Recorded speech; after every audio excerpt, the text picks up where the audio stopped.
You guys ready? No. All right. Well, let's begin. We'll begin here. We'll recap with what happened last week. If you guys want to kind of join in this time and do a little recap, go for it. Tell me what you remember. Snodlers decided to go on the bridge with the dragon in front of him without knowing it was a dragon. Yeah. So you guys met Thomas Tarkin, right? What was his name? Thomas Tarkin in the jungles of Kaza-Dur. And he's Talking confusingly, saying that he was been there researching and he was like 21 or some bullshit, but also somehow had been researching for like 12 years or something astronomically not making sense. Said the dragon was guarding the heart of Kaza-Dur, not to go to the volcano.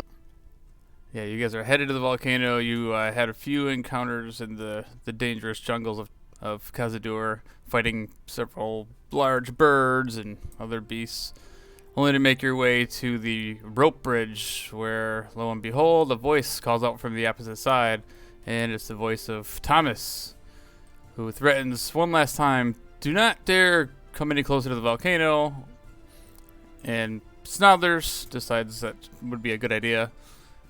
And Thomas transforms into this large, snake-like reptilian creature with wings that starts flying, Small bunny rabbit with teeth, flying up in the air. And that's where we will begin, but with a little more sinister-sounding boss music. All right, so yeah, you guys are on this bridge as the sun is setting on Kaza-Dur, and this figure flies out of Thomas and turns into this snake-like creature, and you hear in a low voice, I am Ozquatl, guardian of the heart of Kaza-Dur. Like my predecessors, I too shall uphold this honor bestowed upon me by the goddess Mistra. I shall give you one last chance to heed my warning. Return from whence you came or be destroyed. I start backing up slowly. You're not even on the bridge. What do you mean? I'm in front of you. Oh no, for some reason my computer's being all wonky. Yeah, I had him like in the chasm for me as well. he was on the bridge for me. I'm not going near the bridge. This is one time Yuri's a little bit frightened. Yuri was all about throwing him in a chasm. That was before he transformed into a reptilian. I'm afraid of snakes. I'll go near the bridge. Fuck it. Snodlers doesn't think that's a good idea. You want to let me hold well. that jerk? You want to let me hold that bag of jerky before you get on that bridge? How far is this bridge? Why, you like want some the jerky? length? So it's 50 feet to him, Yeah, that's or is he accurate. like blocking the end of the bridge? So he's actually hovering about 10 feet Oh, off so the he's ground, above. above that Right. end of the bridge right there. And he's kind of like, his neck is kind of like arched down, and he's kind of looking directly down on top of Snodlers.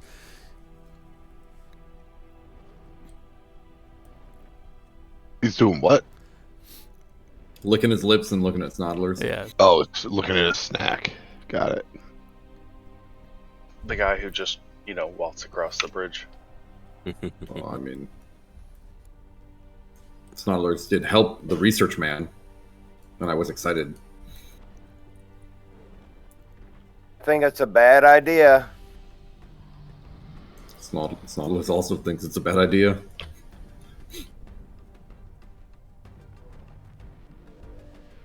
We were going to what? Just look at a volcano? No, there was a treasure. Snodlers heard him even say there was a treasure, so he did confirm it.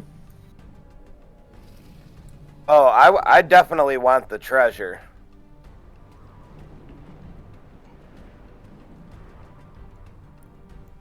Snodlers thinks you shouldn't say that too loud. Who is this? Who's what? That's Snodlers. Snodlers mini me. Oh, that's his mini-me? Gotcha. Would you Kind of looks me- like the guy on Jack and Daxter. Sure. that make it No. more obvious? No, that was fine. That was fine. I just hadn't seen it. Like I said, I had to reload both D&D Beyond and Roll20 like 3 times to get it to finally load in. I don't know what's going on. So why are you guarding this heart? This is the job that has been bestowed upon me. I am the protector of the heart of Kaza-Dur. What is the heart of Kaza-Dur? The heart of Kaza-Dur is just that, is a powerful heart of a powerful sorcerer. It is contained, imprisoned within the belly of the volcano.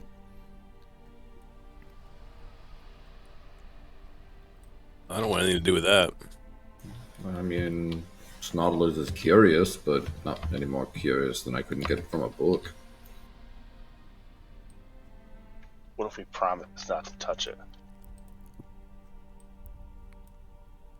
Then if you are not interested, I suggest you all turn back, and I shall spare your lives. I mean, maybe if you give us a little bit of that treasure, we'll take off. I kind of hold my hand up to Yuri, and I look back at Thomas / I forgot his name already. And I say, we were led to believe it was more of a gold type of treasure than a bit of a person type of treasure. He's a little confused. It's fine. He doesn't want part of a person. I mean, he might. He's a little weird, but The treasure is valuable to others more than the few. The heart of Trizio Orias, one of the most powerful sorcerers who ever lived, cannot be fallen into the wrong hands. It wields immense power that could be destructive to any who wield it. But perhaps there is other treasures in the volcano. Many have crossed this bridge and attempted to retrieve the heart for their own, for doing of good or whatever they shall decide. I personally have never been inside the volcano. Well, for academic purposes, Nautilus thinks that, and us being escorted through, and we could learn a lot together. I have learned much in my 300 years. Going inside this volcano where my predecessor once resided is a terrible, terrible idea. But Nautilus doesn't understand how you can protect something you know nothing about. I know much about it. I do not wish to wield it, only protect it. Do you know much about anything else that's in there? Sorry, I cannot say. If your heart is in the right place, I shall let you pass. I'm looking for something that's ancient also. Possibly could be here. I mean, are we yelling across the bridge at this guy? I'm assuming. Yeah, I am assuming, yeah. Not angrily, but yes. Looking for trident pieces. There's a cult trying to summon this god, Dagon. I've heard of the one you call Dagon. I was Yes. not aware that he was returning to this realm. We found out the hard way. wiped out the town of Silver Bluff That is in an instant. very unfortunate. Still, how does this this knowledge of this destruction benefit yourselves in retrieving the hearts? We're We're not after looking the heart. for the We're heart. We're after looking the for- trident. trident pieces. But there's no trident here. There's a heart here. Well, you said there's other treasures. People have been in here. There- Maybe they brought it. There could be. That's what we're here for. So, how am I to know that you're not going to attempt to take the heart of Kaza-Dur for yourself? Nautilus thinks that it's very easy. What you do is you set up an exit checkpoint, and you check us when we leave the thing for the heart and verify that the heart is still there. If you come with us, you will even verify we are not going to go after the heart. Snoddlers think this plan is very solid. Make a persuasion check at disadvantage. Good thing I'm extremely persuasive.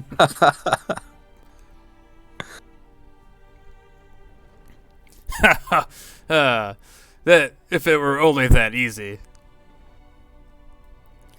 I must know the true intentions of each of you before I let you pass this bridge. How do we do that? As Snoddlers though is easy. I can detect the thoughts of most of you, and the surface thoughts. You seem like intelligent creatures. Bid me permission to probe deeper into your minds, and we will get to the bottom of this permission.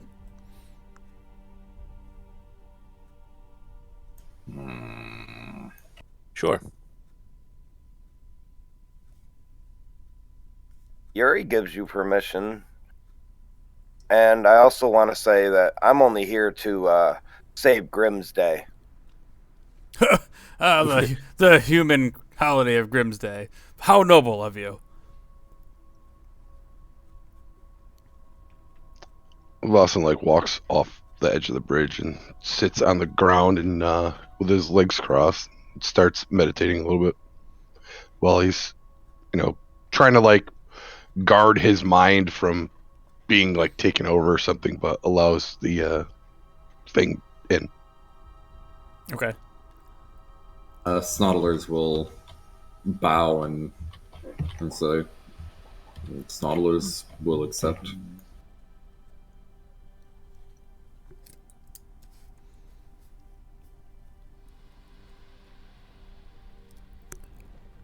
Anybody else? I don't know why I'm trusting this thing, but It's a dragon. Dragons are trustworthy, right? I kind of feel like I don't have a choice. Oh, you always have a choice. Well, I mean, everyone bitched out in 30 seconds after the fucking thing started. If you remember back to last week, I didn't want to fight to begin with, but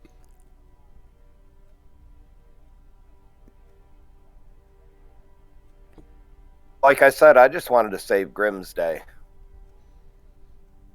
You guys fucked me out of that. So with Voss and Snoddlers and Yuri, Hector, did you say? yes, I said it was fine. I agree. I'm cool with him digging through my head. Yep. I sheath Gently. my sword. Gently. He can go as deep as he wants. Is it gonna hurt? He says, "No, this will not hurt. I'll clear your minds and relax your thoughts." And as you see him start floating back down to the surface a little bit, and his wings start coming down near the side of him, and he kind of closes his eyes for a second, and you feel this presence kind of in your mind, there's this booming voice kind of in the background. You hear him just kind of saying, "Relax, breathe," and then within a couple of minutes, you guys all kind of feel almost this this warmth, kind of in your whole being, and you feel this guy is a creature of pure goodness, as you feel this radiant light glowing up from within your soul. And a few moments later, he speaks out loud for all of you to hear, and he says, "Each of you come from places separately, each of you with your own agendas, each of you with your own pasts and secrets. However, each of you, though you possess goodness in your hearts, all of you stand together to face an evil that threatens from the sea. I shall grant you safe passage to the volcano.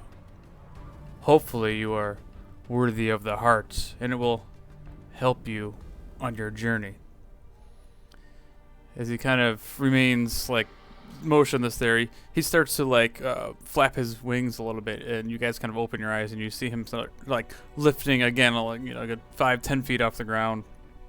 And while he's doing this, Vasen, you hear his voice only in your head, and nobody else hears this. And he says, "Vasen, beware of the disturbing thing that is watching you from the shadows of your mind."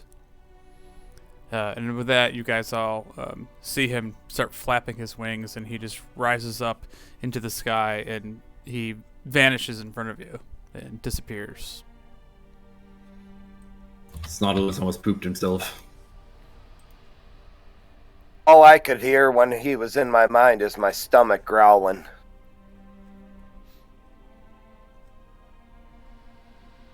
Snodulus is very, very concerned about this. Why? I wonder why it was so easy yet difficult. You guys made it difficult.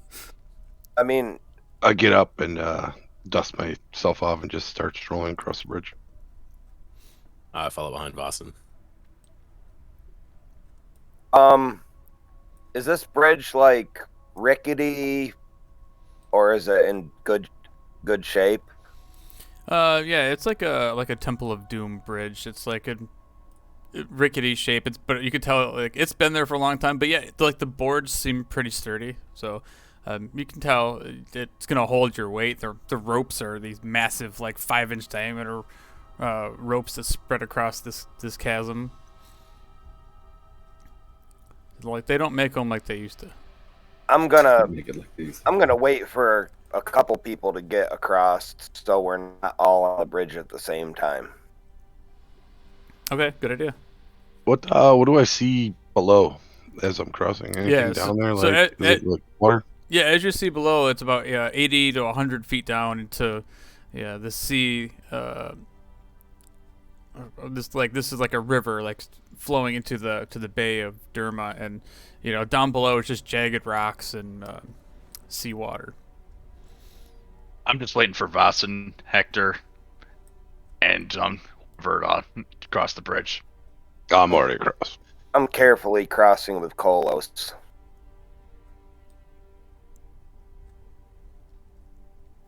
Well, As I'm I see Yuri being like real slow, I just walk over to the bridge, I put my foot on it, and start swaying it a little bit. Hurry up! I'm yelling, "You fucking dick!" So at this point, this is where Haas, he's still with you guys, and he crosses over the bridge, and he's like, "This far as Haas goes. Good luck. I will see you when you return. I will be waiting here." Kind of Make forgetting sure what you this- have a razor beast ready to be brought back to the hunter village. Yes, friends. And then he Sure you don't want to come with us? No, Haas, do not go in volcano. And he points up and he says, "Follow the path." And you kind of look down, and there's like a distinct dirt path that kind of like leads through, kind of like a. Again, this area has kind of been destroyed by like a volcano, like a volcanic eruption. Like I think they said like 200 years ago, and like the things have grown back considerably, but it's nowhere near what the lush jungle looks like. So it's definitely thinned out trees and large rocks, like volcanic rocks everywhere. But there's like a distinct path that kind of leads you towards the base of this volcano. But it is getting to be nighttime. The sun's going down, so you guys can figure out if you want to, how far you want to press on. But judging from How much further? So like judging how far it is, you guys could probably easily make it to the volcano before it gets like too late in the night. Is it like wide open enough we could ride horses? Yeah, like this easily? is like a first place that you see that you could probably ride a horse. I just want to announce to everyone that where's my thank you for scaring off the dragon thing? Snodulus isn't quite sure you scared anything off. Meglar, is that beef jerky? Yes, it is. It's really good shit, man. Where'd you get it? You've been Oh, snacking on it like a fiend. You want some? It's really good stuff. It's kind of like beer. It'll It's fuck like you beer? up. It's kind of like on. It's kind of like on grog. It actually will fuck you up. How much of that do you got there? I got like 6 left. You only have 6 left. Yeah. The stuff is. I don't want to take your last, but you only have 5 left. You look like you've been Oh, no, smashing those like crazy. I'm fine. No, man. Have a piece. Are you sure that jerky's not what's making you sick? Nah, it ain't making me sick. I'm good.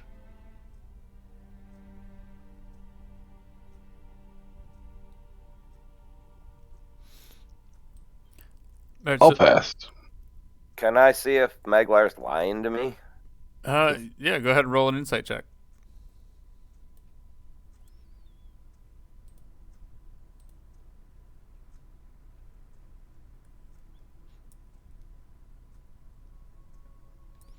Yeah, you can't tell if Meglar's telling the truth or not. So, I mean, Hector, are we gonna speed on, or are we gonna find Yeah, I can get us camp? some. I can get us some horses if you guys are ready to make a dash for this thing tonight.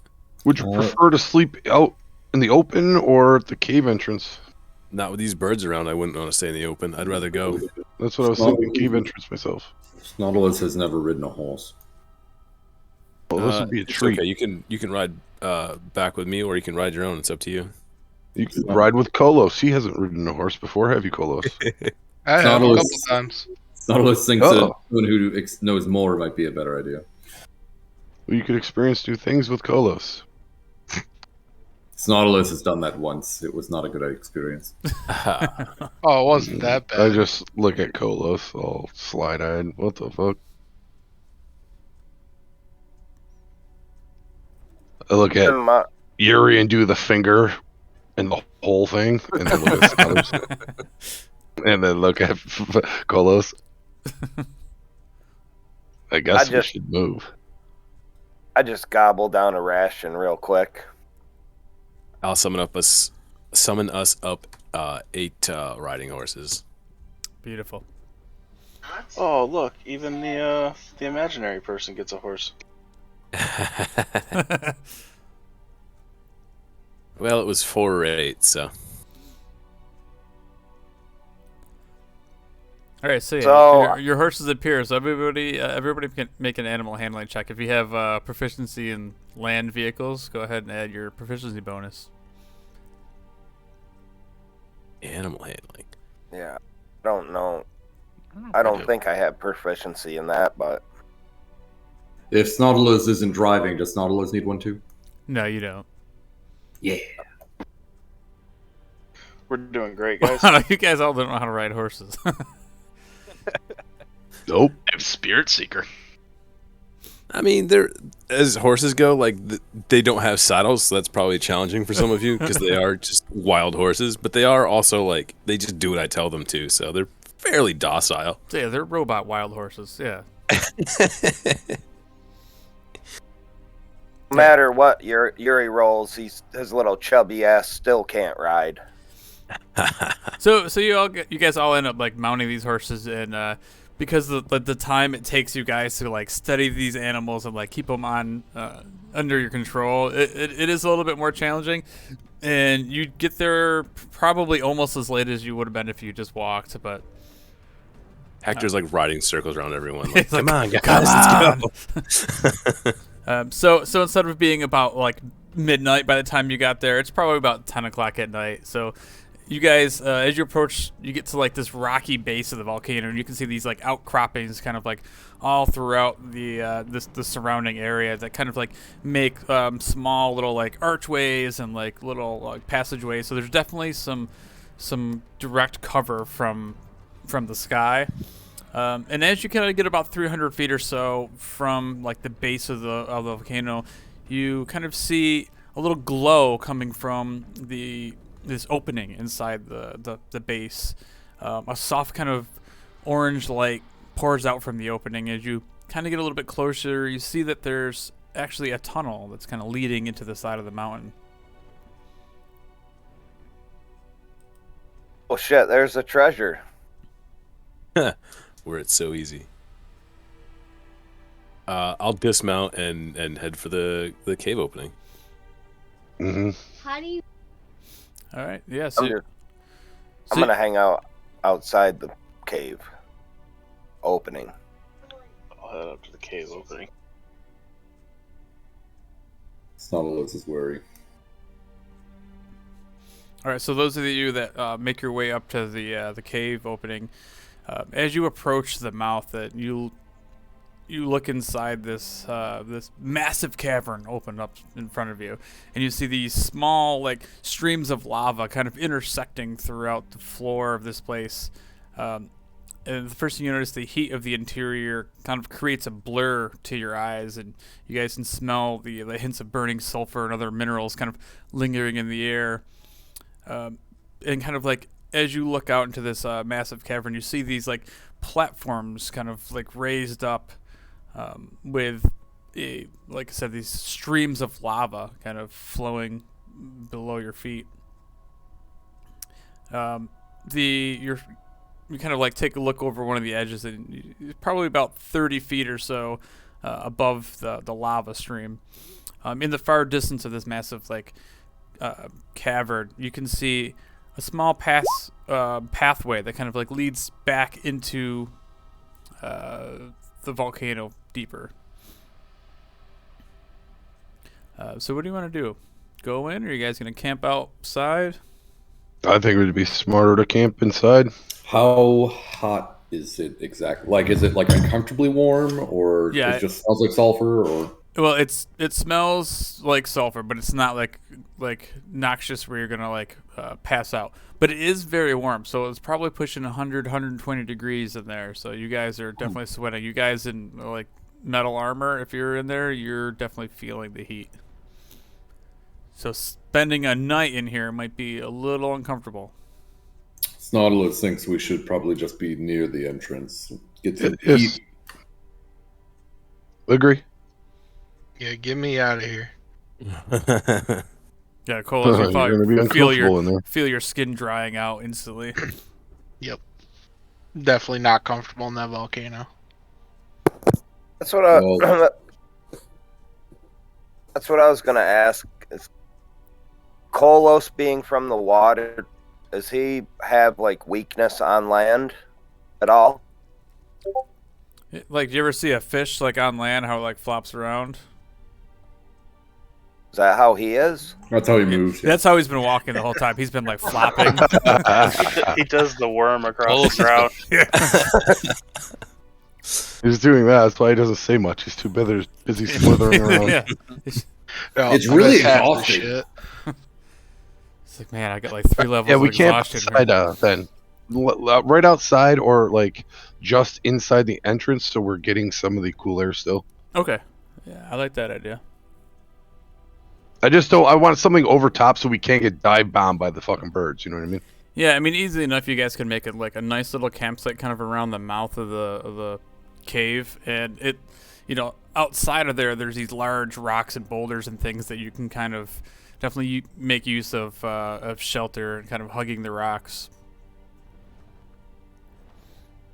So, when I lay down, I'm going to cover myself with my shield, like, kind of like a blanket.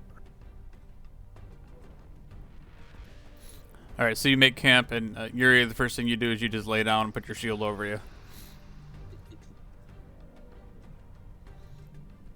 I'm gonna like do a quick walk around the area and like look at shit, and then I'll sit up for the first watch. Okay. But I'll sit and like sit like I'm going to be meditating, but I won't be actually meditating because I just did a little bit. Concerned from what I heard, so I decided to not meditate right here. I'm gonna set my tent up.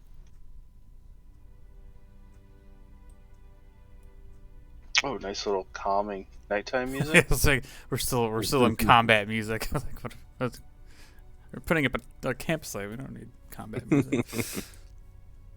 All right, so Vassen's kind of like taking a little stroll around the area.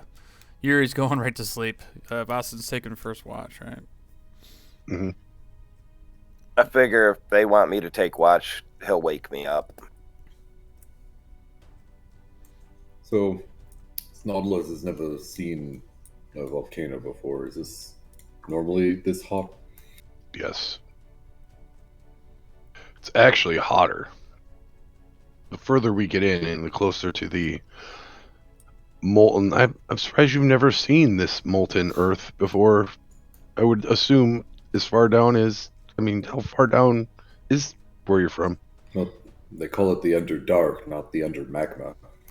Oh, well, where do you think the magma comes from? Under the earth. You would think it would be there.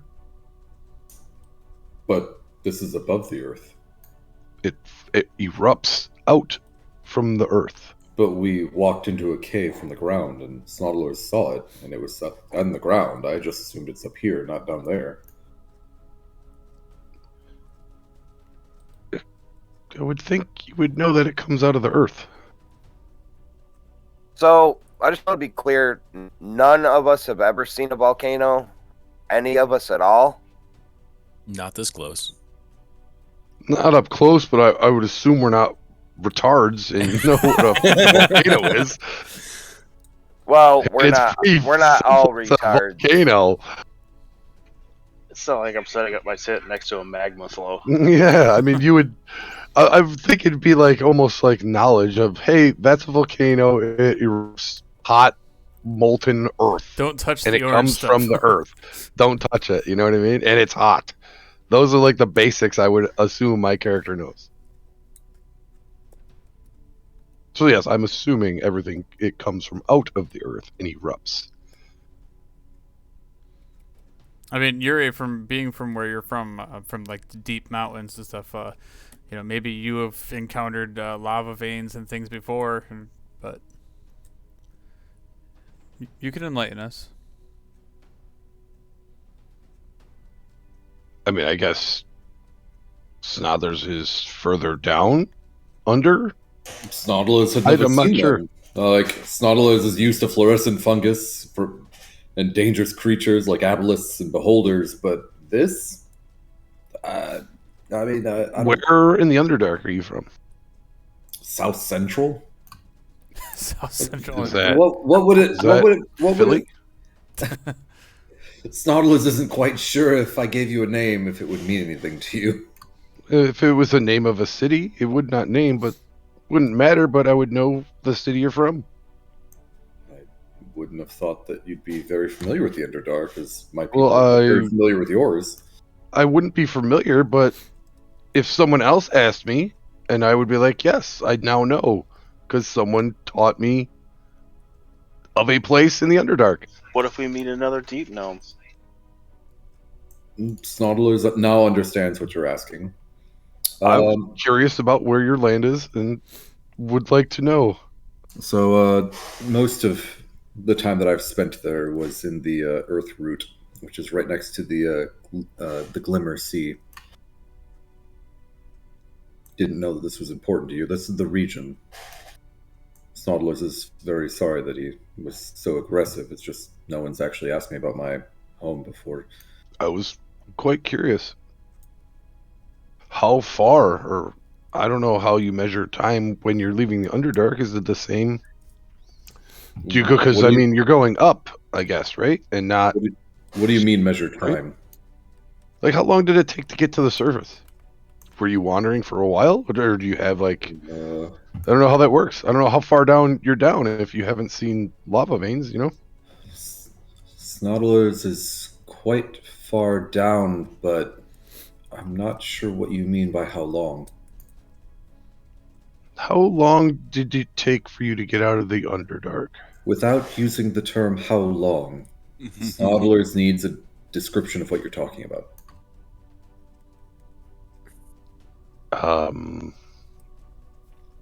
How do you measure how far you go in a certain amount of time. Snodlers doesn't know this word time. How many Snodlers did it take to get out of the underground? Just one. Snodlers walked himself out. I think he meant how many Snodlers laying end to end would it take? Oh, good lord. How does Snodlers determine distance? Snodlers has a concept of distance. I mean, I assume it translates.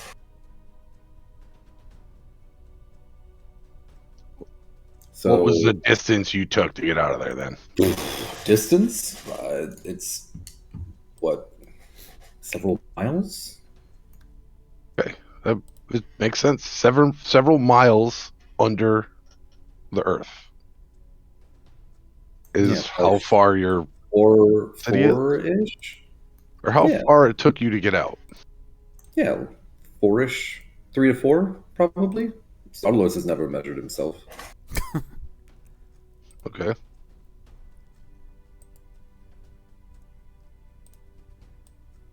Going back, what is time? You see You said this word. the sky up there pointing up. Mm-hmm. See that? Is the moon out? Can we see it? If it is? If it's dark out, it's nighttime. Yeah, the moon's out right now. There's a point at the moon. I was like, this orb will slowly move across the sky, and then another one will appear that is quite bright. That's Yeah, how the sun, we measure sun. time. By the arc of the moon and the sun? How long it takes, and someone made this. I don't know how they figured it out. He used that as how long it takes to go all the way down. Weird. They use it for time. Yuri just If I was more mutters. learned, I'd probably be able to explain it better, but I am not. Snodlers finds that very unusual. But it's quite relative to how long it takes the two orbs to switch from dark to light. Weird. I take out my notebook and start furiously writing. Curious We to both know- learned something. I'm curious to know what Snodlers is always writing down in that notebook. He's just Well- drawing dicks. He just Snodlers will show you. Would you like to learn all the things that I know? I mean, is it in a language I can understand? Do you understand? What language do I write it in? It'd probably be Undercommon. Undercommon or Gnomish. Do you understand either of those? Because I'm probably switching around. I understand common. That's not gonna fly. Snodlers will gladly teach you what I know in this book, and he shows it to you, and it's all like a whole bunch of like garbage dribble that you can't understand. Yuri, being proud as he is, I look at it and act like I do understand it, even though I don't. I just kind of nod. Oh, interesting. But really, I have no idea what I was looking at. Snodlers just smiles and be like, Snodlers thinks it's very interesting. I've spent my life on doing this. Pretty sure Snodlers knows that I don't know what I'm looking at, though. I don't know that I care. I'm probably too excited to be like someone who's interested. This is cool. You know, it's like that one friend that's like, oh, so what are you doing? And you go into great detail and they're just sitting there waiting.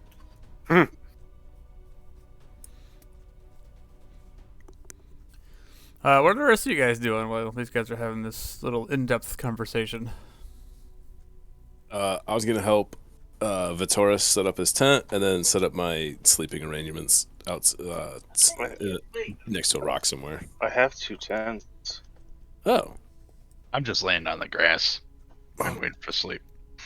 Munching away on your jerky. are the stars out tonight?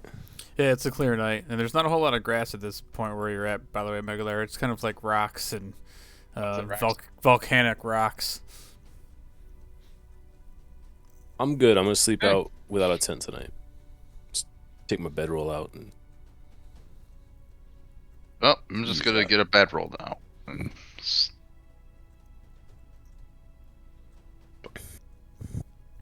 Definitely, the temperature's nice. I mean, it's always you're in like a tropical climate anyway. It gets a little cooler at night, but the warm breeze coming out of the cave definitely makes it much more comfortable outside than anywhere else.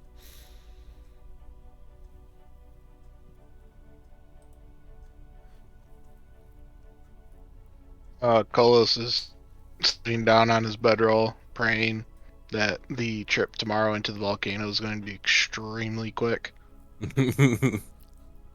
Okay. Like a dash in, dash out kind of thing. Run in, grab the shit, and go. Yep. Grab that fucking thing we promised not to grab and Exactly. go. Well, technically, let's he hope said it's we in can and have out. the heart. That's true. what I Snodulus heard. remembers hearing that we're tested positive for a pickup heart. Yeah. He said he would allow us to do it because we are Pure of heart or yeah. whatever. Our I intention is pure. I thought that I thought that was just to get in, not to pick I up thought the he's heart. No, I thought he he's said letting us we could. he's letting us get in as long as we promise not to touch it. No, No, he, Snodulus made that assumption, and then he read our minds and Yes. said, we hope that you are able to touch it because you are good enough." Something like that. Snodulus didn't write it down. Sorry. Hope it's useful to you or something like that. But he did say we can keep the treasure. They said we're not gonna cause bad shit with it. Pretty much, we're not evil. So he's like, yeah, all right, I'm good. So I guess I'll do my watch. Okay, yeah. If you guys aren't doing anything else, you're all gonna turn in for the night. I'm just gonna pick my shield up and whisper over to Boston to wake me up when he wants to rest. When you want to go. As he said that, I just take a sip on my gourd and just sit and wait, stare at the fire, in like a half meditation and half fucking waiting to take another sip. Indian style sit, just So- listening. So does that mean we hit level 7 because we defeated the dragon? Yeah. All right, so Vossen, you kind of Use wits. sit out for the first hour or so, and it's pretty calm, pretty quiet, and you assume you've got enough. You start feeling a little tired, so your watch is over. Who are you gonna wake up? I walk over and nudge Yuri, and I push my gourd in his face. I wake up startled a little bit until I get a whiff of the alcohol, and then I just wake up and grab it and take a sip of it. Slap the cork on and just lay down on the ground on my bedroll. All right, Yuri. So are you gonna do anything during your watch, or what do you want to do? I'm gonna slowly pace the front of the perimeter, kinda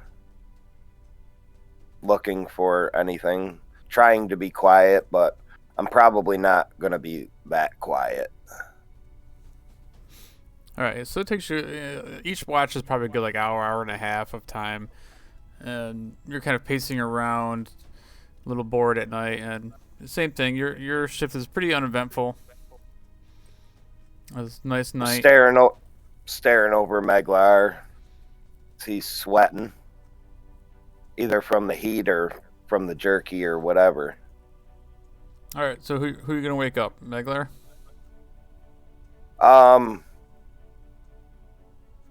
gonna wake up Snodlers, being that I trust Snodlers and I don't really trust Meglar. Ugh. So So I kind of just, I don't shout Snodlers, but I kind of nudge him just lightly. Snodlers, wake up.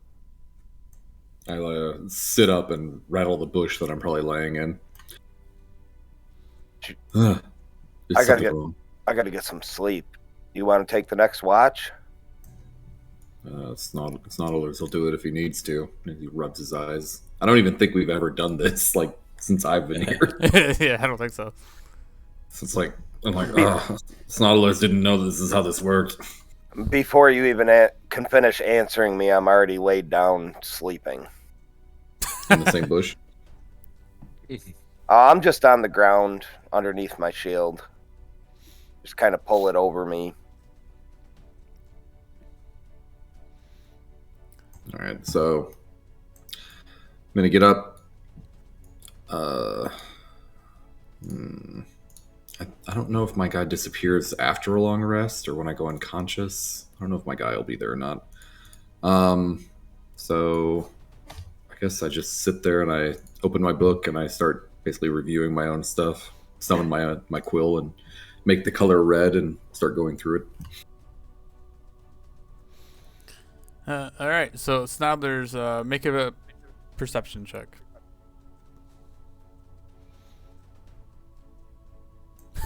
I'm really engrossed.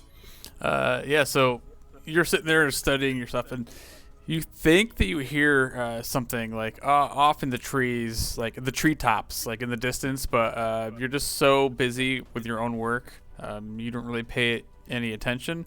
And the rest of your night goes fairly smooth as you're just kind of studying your own work. And, about an hour and a half goes by, and you're like, oh, this isn't so bad. I'm going to go wake somebody else up so I can get back to sleep. So what's great about this is they didn't tell me who had already been woken up. Yes, perfect. I also didn't even give you a choice. I just nudged you and went to sleep. Yeah, well, that's the first time I've ever experienced a watch, so guess who I'm going back to? You're gonna wake me back up? I don't understand how this works. So walk over to Yuri and I bounce him a little bit. I'm like, hey, I'm getting really tired too. What do I do? I just wake up. What? Snodlers is getting really tired. Where am I supposed to go? What am I supposed to do? By that time, I hopped up thinking something is wrong. Oh. Shh. You're supposed to wake up somebody else, Snodlers. Well, Go wake up. Who else? Go wake up Meglar. And then I just roll back over and go to sleep. Back to sleep. I take my book, close it, put it away, de-summon my quill. I start looking for Meglar. And because I don't even know if I paid attention to what tents people went into. Like, I don't know that I would have done any of that crap. You know, what am I doing? So, Meglar's just on the ground, I think. He said. All right, well. So you start searching for Meglar, and you assume that he's in the tent. So I slowly and carefully open up the tent door. Of course, as soon as you do that, you knock over Vitoris's backpack and shit that's on the ground. Makes a whole bunch of noise. Vitoris and Hector are sleeping together. No, we're not. I have two tents. He's in his own tent. Bullshit. I do. I have the bag of holding. Yeah. Whatever you say, you sex sniper. Roll. At the massive sound, Snodlers makes himself invisible. So Vitoris sits up, looks around. What? Is the tent door still open? Yeah, it's like waving. I'm probably still holding, Yeah. or I'm still holding it. It's just like open. Just gonna slowly pull the crossbow out, point it at the opening. Sorry, wrong tent. Where? Vitoris hears a voice from nowhere. Yeah. Like unreasonably slowly, the door just starts like closing, like nothing happened. Go ahead and roll an investigation check, Vitoris. Okay. So luckily for you though, like with your trigger or with your finger on the trigger, you're like, oh, that's just Snodlers, and so you don't let a Sounds crossbow like bolt loose. Snodlers. The fuck? Jesus Christ, Snodlers.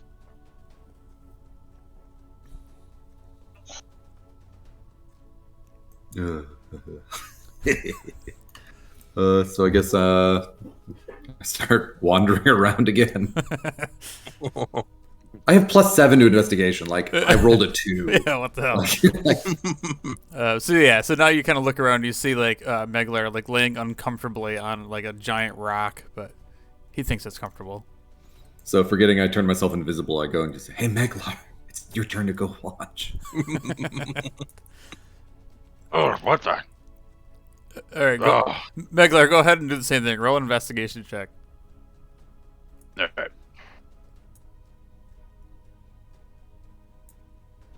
-1. Come on, -1. No. Yeah, so that's good enough where you kind of wake up and you recognize Snodler's voice. Though you don't see him, but...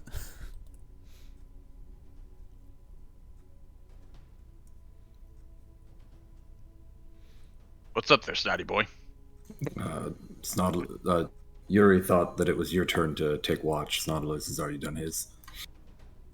All right. Well, Meglar goes and he kind of looks around. Snodlers takes whatever Meglar's like was sleeping in and like hot racked. Didn't say anything, just waited for him to leave and hot racked. That's fantastic. All right, Meglar, make a perception check. Come on, Meglar. I'm looking forward to the combat because I've used all my spell slots now, pretty much. Wrong one. Is anybody out Persuasion. there? Please don't attack us.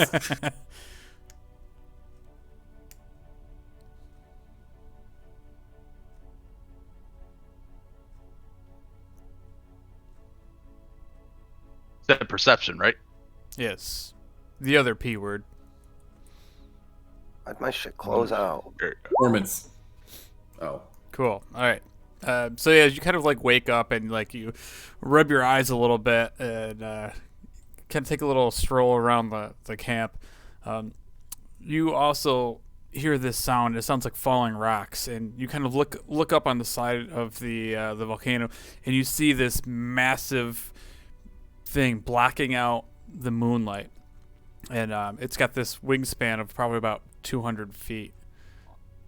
This dark shadow, and then it just kind of disappears around the backside of the volcano, almost like quickly, real fast. All right, well, before I wake everybody up, I'm going to take a little piece of jerky and try to sneak it right into Yuri's mouth. Oh my god. Okay. Make a stealth check.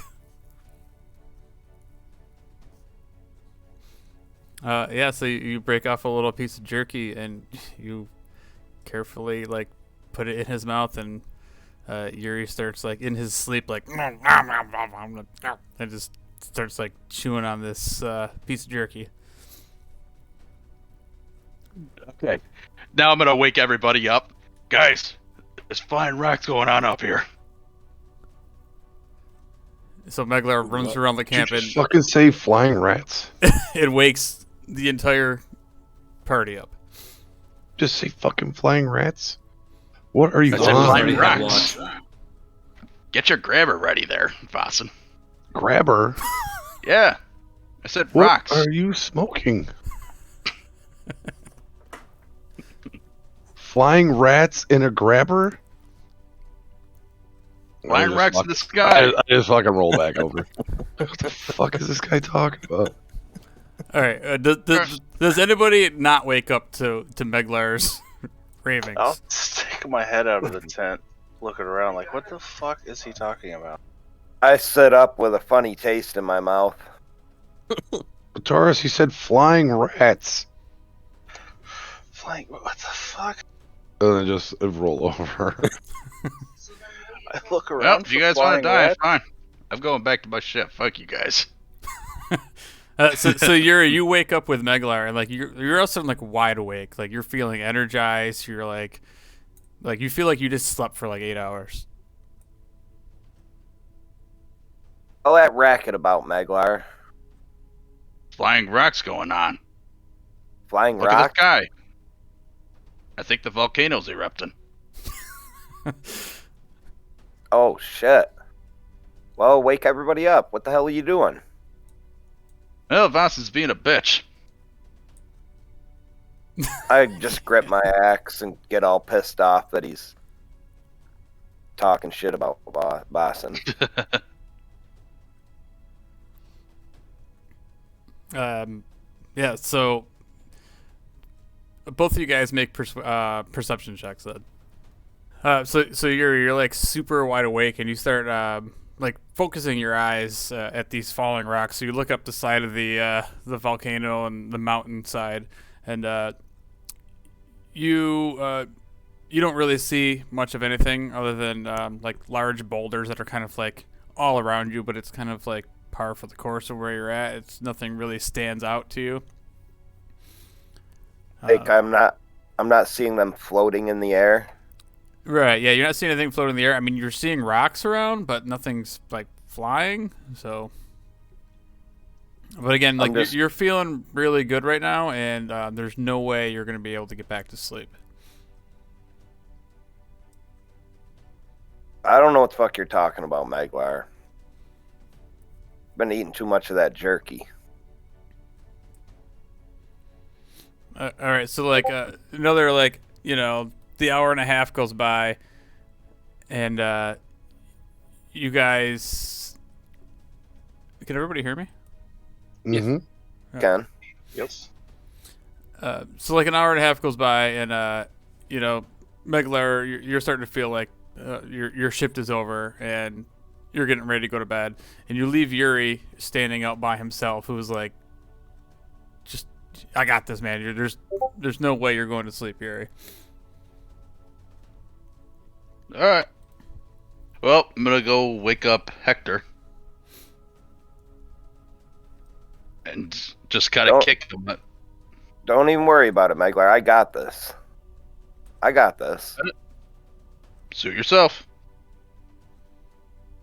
All right, so Meglar just goes right back to bed. Okay, cool. You cuddling with Snodlers because he took her spot. So,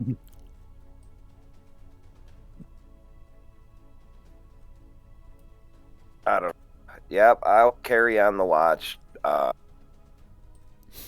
right, so you carry on the watch until the sun comes up the next morning, Yuri. You actually take one level of exhaustion as you didn't get a full rest, and everybody else does. So everybody else can take your long rest.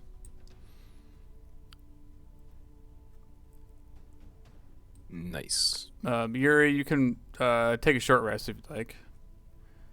And Yuri, you're also going to get +1 to your all your dexterity checks and initiative.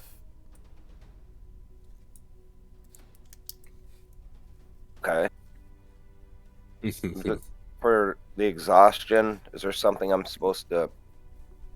box I'm supposed to check? On your character sheet, I'm not sure. I don't think there is, but it's just gonna give you disadvantage and like ability checks for the day. D&D Beyond has it, but he's using Roll20s, right? Yeah. Yes. I'm not sure. There might be a spot on there, but I doubt it. It's the basic 5e character sheet. Yeah, I don't see it. Yeah, it's okay. Just remember, even though you may have disadvantage on stuff, you also get a +1 on your dex and initiative. Okay. So yeah, the last couple hours goes by, and Yuri's like wide awake, like searching the sky for flying rocks. And as the sun comes up, you guys all hear Yuri kind of like walking around in the dirt and rocks. I've been peeking into the cave also, seeing if I can get a glimpse of some gold in there.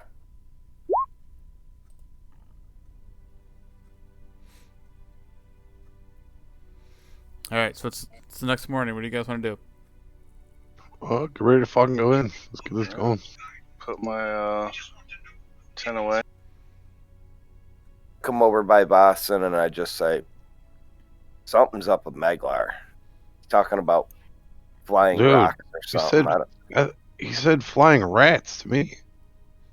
Ugh. I don't know what the hell he's talking I don't about. I fucking think know either. He said something about flying rats and just mumbling on. he What the told me fuck is he on? he told me flying rocks, and then he went and cuddled with Snodlers. You been up this whole time? You look rough. I feel Feeling great. all right? I feel great. Oh, all right. Well, as long as you feel good. I also eat a ration. Ready to Yeah, I'd get say, this boat. what are you guys doing for breakfast? I mean, it's been a whole day now that you haven't eaten anything since the Juka meat or the Razor Hog Yeah. meat. So I'm gonna devour a ration. Yep. I think I have one. I had ate a ration a little earlier. yeah, I have Snodlers takes out a giant package of rations and takes a small one and eats it. I have most of the rations, I think. I have 25. Oh yeah, I gave you all of mine. Yeah. As I see you having breakfast, I'll come over and ask for some breakfast from you. Help you put your 10 away. I wander a little bit closer to the cave and sit down and pray to Amon to guide us through this cave. Snodlers is literally sitting next to Meklar's stuff after getting booted out, but literally didn't leave more than like 3 feet away as he's going through his spell book trying to figure out what he wants to do today. Yeah, as I eat breakfast, I gotta switch out a couple of spells. All right, so Vossen, go ahead and roll a wisdom check. Not a saving throw, just a wisdom check. Straight wisdom.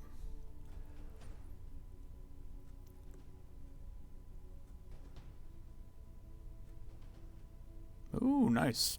So you kind of like sit here quietly for yourself and meditate, and you hear the voice of Sandaka, and he's like leading you in like a meditation like prayer, and it's more like a humming, and like you feel this tranquil feeling come over your body, and you will gain a +2 to any wisdom check for the day.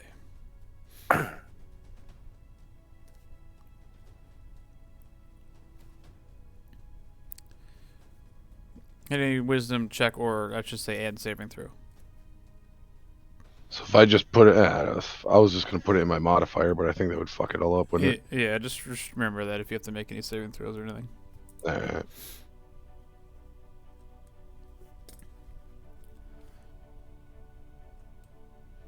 So Kolos is still in bed.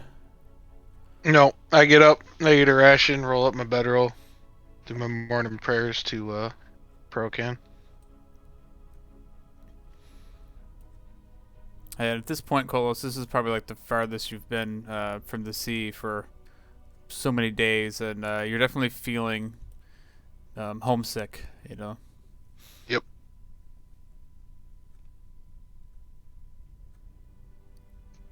Colas, do you got any water? Maybe like jumping on yourself when you get in there. Maybe like keep you a little bit moist. What little water I have on me, I don't think it's gonna matter. Unless you got a tank that I can swim in and just haul me around. I don't have a tank, but I can make a bunch of water. Yeah, I can summon a wall of water, but I don't think I can move it. But you can stand in it. Mine's Right. different. Also, wait, are we getting ready to go inside, or are we just kind of mulling around? No, I would give this fucking show on the road. Fucking hang out outside all day. Hell yeah! So as we go inside, take a step inside the cavern, I say, I don't know how long we're gonna be in here for, but hopefully this will help you out inside. And I cast, protection from energy on Kolos for fire. I mean, I don't like fire either.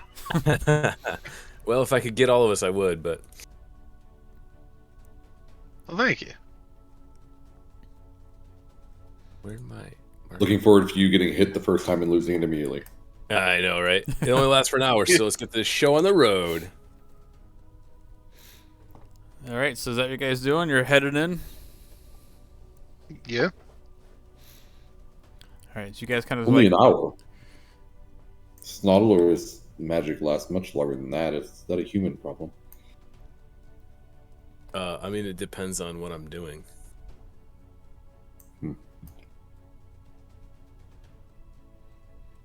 So some magic lasts for a year, some magic lasts for a day, some for an hour, some for minutes. No, so Snodler's probably thinks it's the same magic. That makes sense. So you do have some concept of time. No, it's more of a feeling. Okay. Just checking. I mean, an hour is when the spheres rotate twice, right? I have no idea.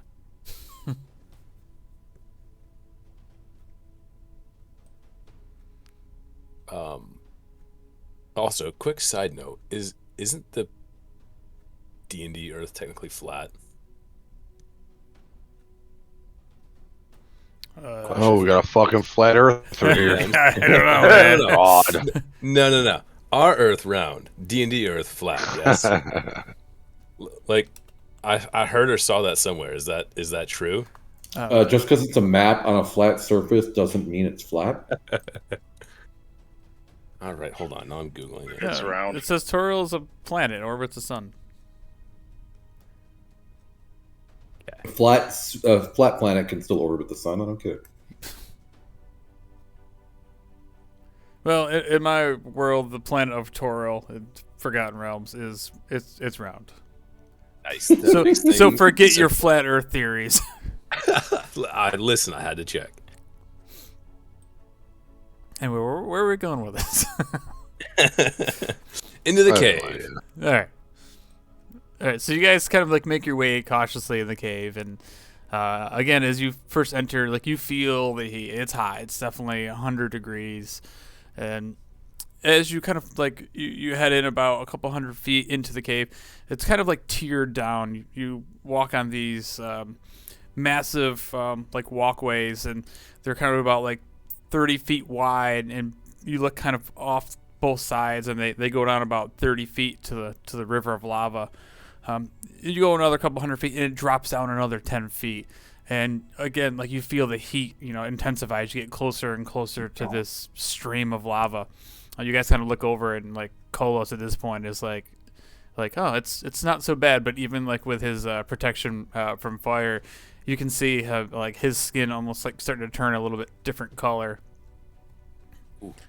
So it doesn't take long though. I mean, it's a fairly flat trip, and it's kind of a direct path that's kind of like leading back through this cavern, and it's a couple 100 feet long. And you get down to like the lowest point, and now at this point you're only about 10 feet from the lava flow, and you're on this platform that kind of stretches like 20 feet by 20 feet. And as you kind of approach down here, all of a sudden the lava just starts bubbling. You see these massive bubbles come up, and these two large lava elementals just kind of like materialize up from both sides of this walkway.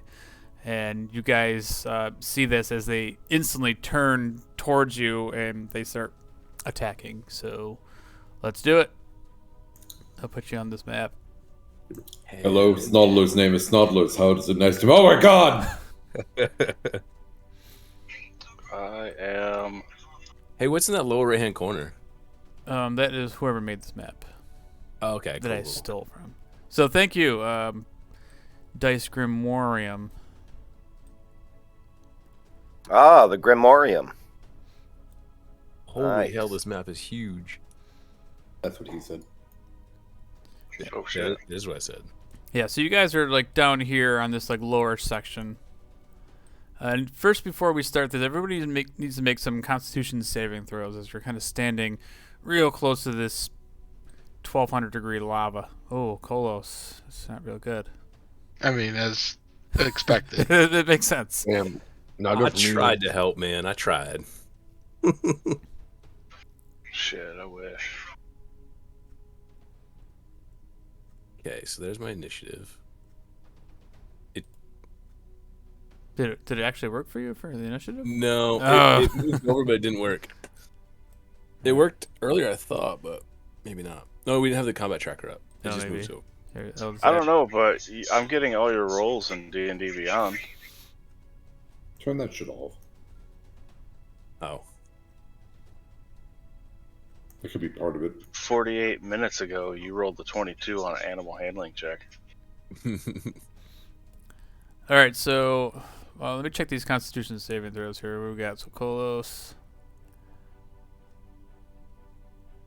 Oh, there's a lot of numbers in here. Okay, so Kolos fails, Vasen fails.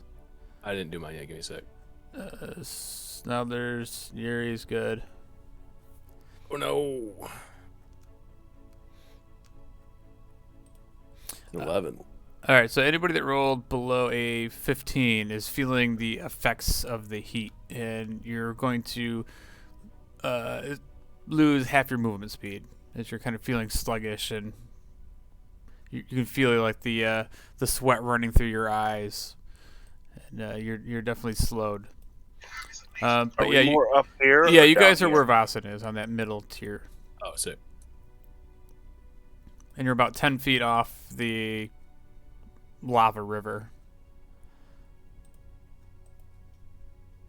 And you said there's only one path through this, right? Yeah, and you can like look ahead of you, and you can see it's kind of like plateaus back up, and just in the distance, you see a path that kind of like leads back through the back of the chamber into like a smaller tunnel, much less lava-y and more tunnel-y.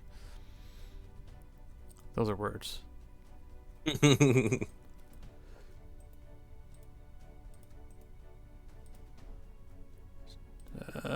Sorry, I just needed to forgot that you guys have to fight something, right?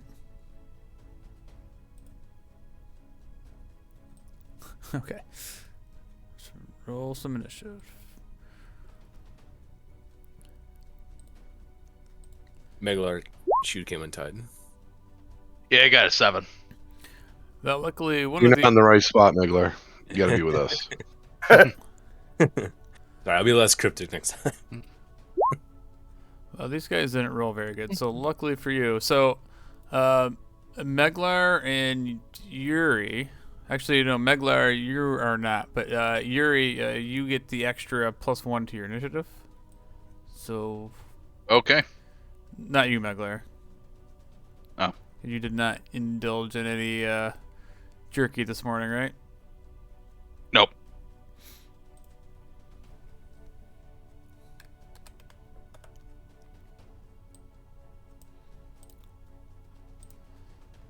So yeah, so with that, Yuri, you're kind of like super energized still from for some reason, from something that was just in your mouth.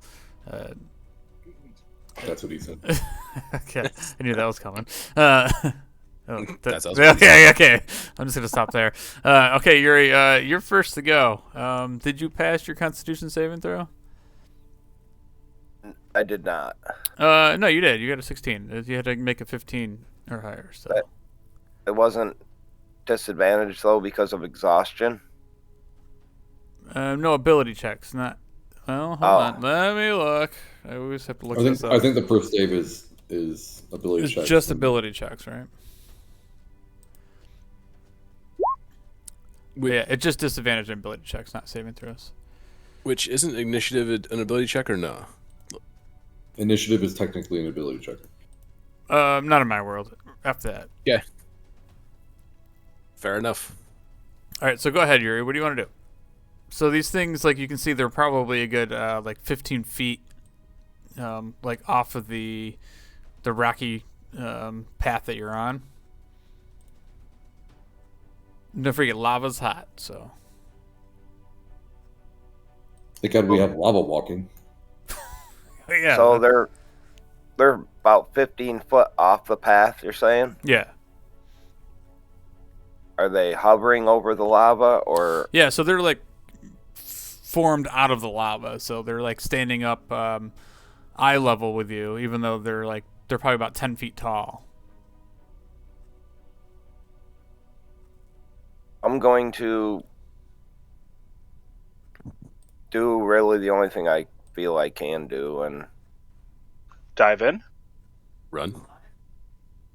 I'm definitely not going to run. I'm going So diving in still on the table. to shoot him with my crossbow. I'm going to pull a Batoris. Nice. So you're gonna put the shield away. Well, I didn't have that out to begin with. Okay. As the battle music starts. Yeah, so your crossbow bolt easily finds its way to this giant thing of lava standing in front of you. And I'm going to head shot at the one on the right. No, this guy over here then. Yes. All right.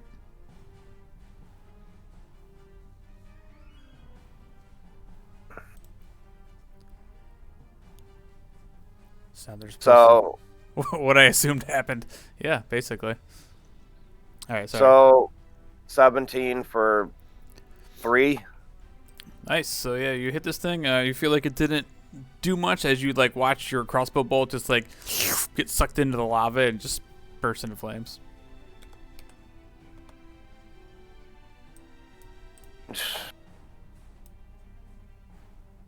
I am going to shoot again.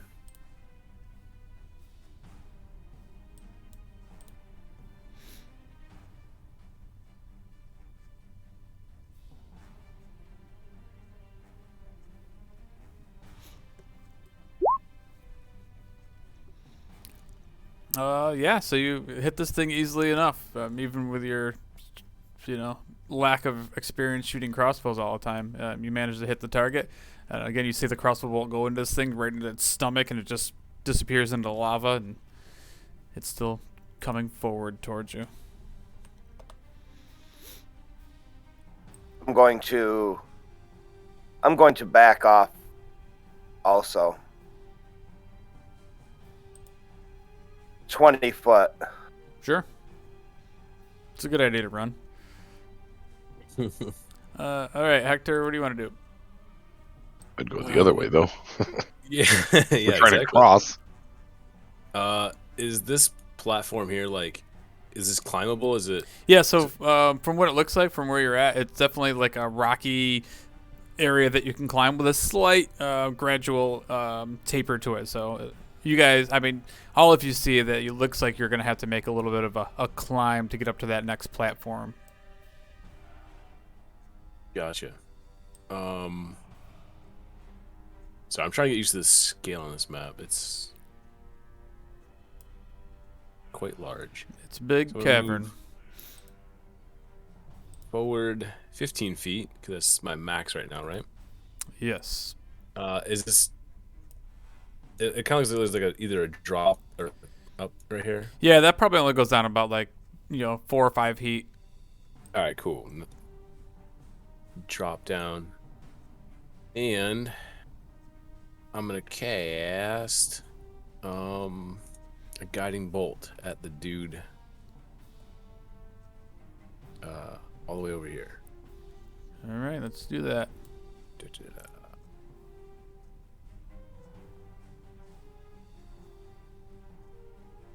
17. Ooh, that definitely looks like it hits him. Nice.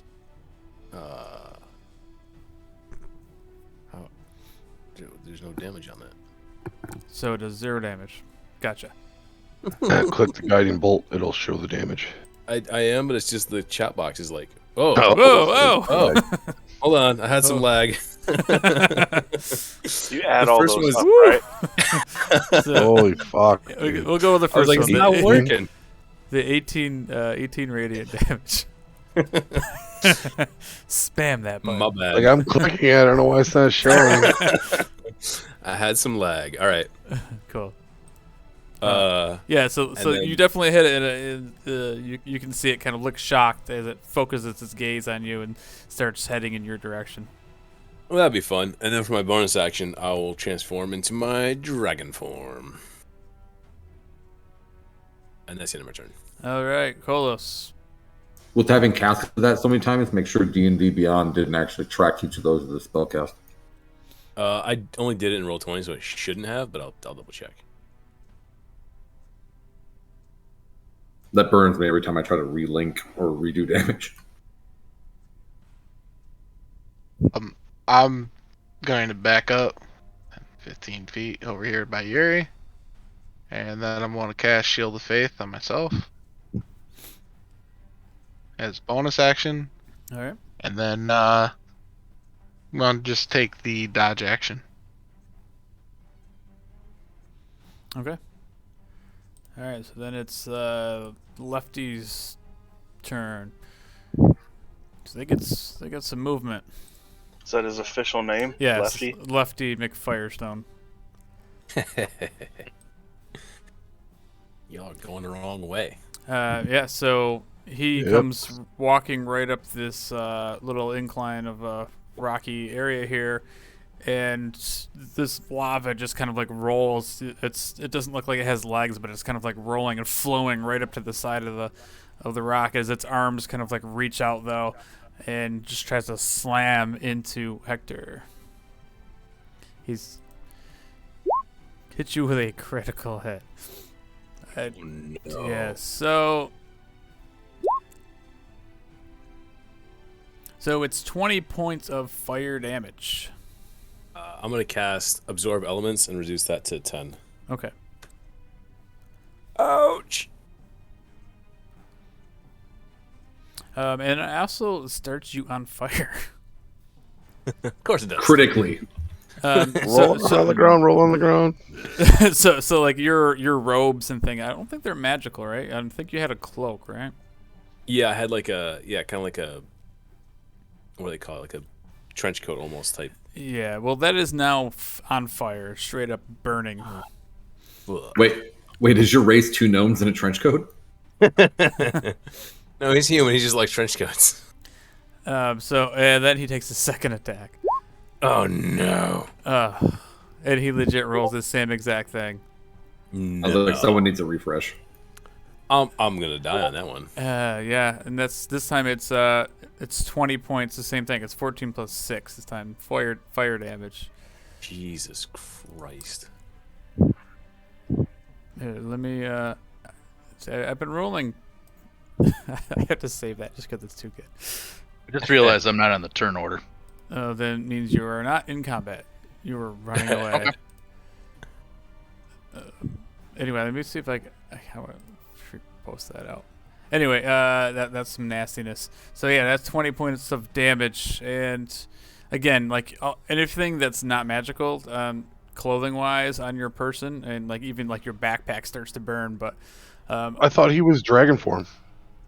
I am, but it doesn't like. Give me You should have went fire dragon form. It doesn't work like the other druid shit where your clothing. you take the hit points of that.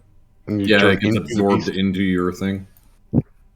I'll read it again. I don't think so. Yeah, I mean you can post it. I would assume you turn into a dragon, right? And then you would drop dragon form, so you have hit points in that form, right? Or is it No. different for that type of druid? No, it's totally different. Hold on, I'll post it. Oh, I'm just not sure how it worked. That's what I was asking. Yeah. Give me a sec. Whatever DM works, whatever DM wants, that's how it works. Yeah, but if you're not like, if your clothes are like temporarily not there or like in a different plane, then we'll say they're not on fire. But I know you don't want to lose your sweet ass coat, but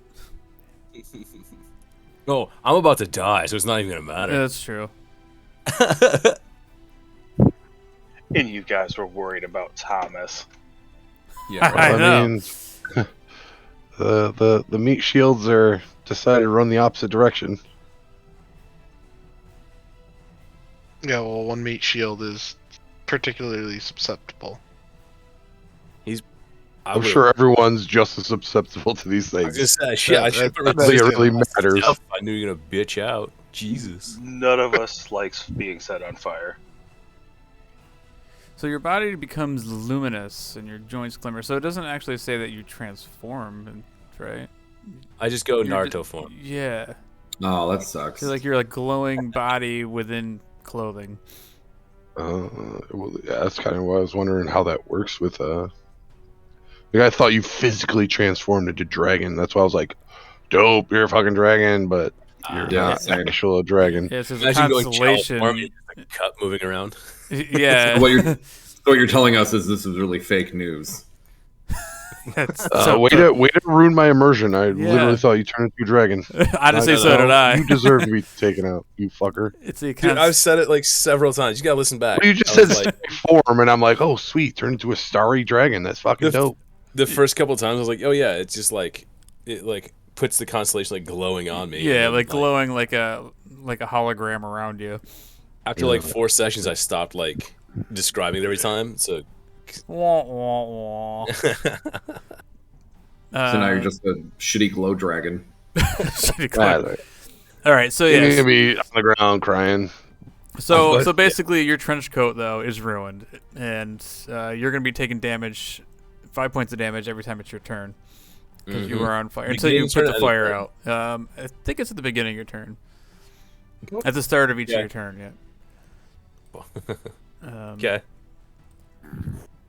Then it is Snodder's turn. Oh god. Snoddlers is going to cast Mind Sliver on the one that is pounding his friend Blossom. You mean Hector? Hector? Is that Hector? I'm sorry. You said You're Blossom. correct. I did. Because you kept saying that you were going to die in another chat, so I was. No, and you're just used to that.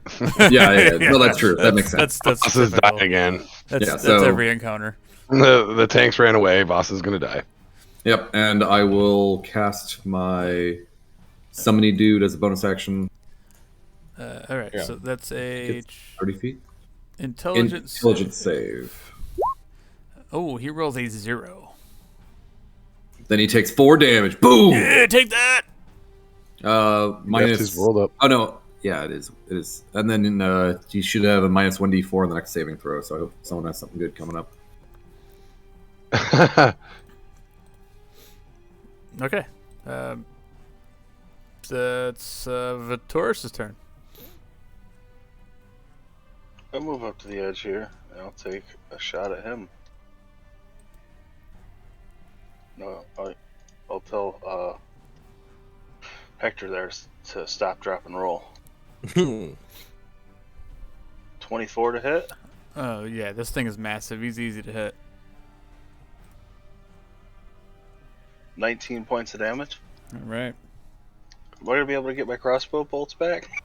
So the same thing as Yuri, like you kind of like shoot these crossbow bolts out, and they just like absorb into the lava, and it doesn't seem to hurt him as much as you would think. Hey, I have a quick question. Yeah. For absorb elements, it doesn't say if I have resistance till the end of my turn or just for that instance of damage. I was just reading through it and I can't see what it says. So What's this? no, just the triggering type until the end of the next turn. Oh yeah, until the next turn. Okay, so I actually have resistance to that. So I gotta go take 10 points back. Oh god. Yeah, sure. Sorry, 14 to reading's hit? hard. Yeah, 14 hits too. For one. All right.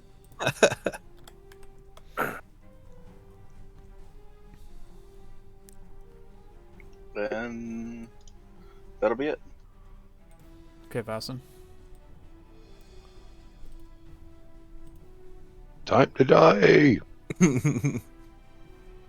Perfect amount of movement speed.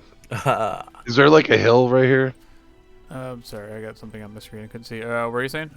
Yeah, so it's like a drop off. It drops off like 5 feet down to where And Hector is. he like this little step down? Yeah, he's Is like that, he's like kinda- pinned up against the little step. Yeah, well, Voss is gonna freaking see that and just run and like jump off and try to fucking smash this thing in the head with his 100-proof quarterstaff. Coming bursts down, into flames. two-handed. Ay. So where did you go on this? You're not in the same space as him, right? All right. That's 15 feet. I have 45 total, so I'm down to 20. Okay. All right. Yeah. So that easily hits this giant thing of lava with your staff. Come down with like both my hands on the staff, like fucking ready to try to split it right in the head for 7.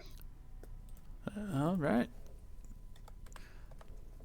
You've seen your staff do some damage in some crazy situations, and it doesn't let you down. Nice. Then I'm going to spend a key point to try to stun it. Thank God. Con save. With disadvantage, right? Yeah. Constitution save.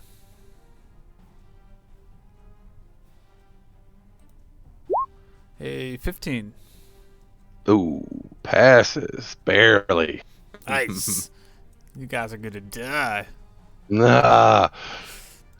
And then I like whirl around and fucking try to like fucking kick it in the side of the head.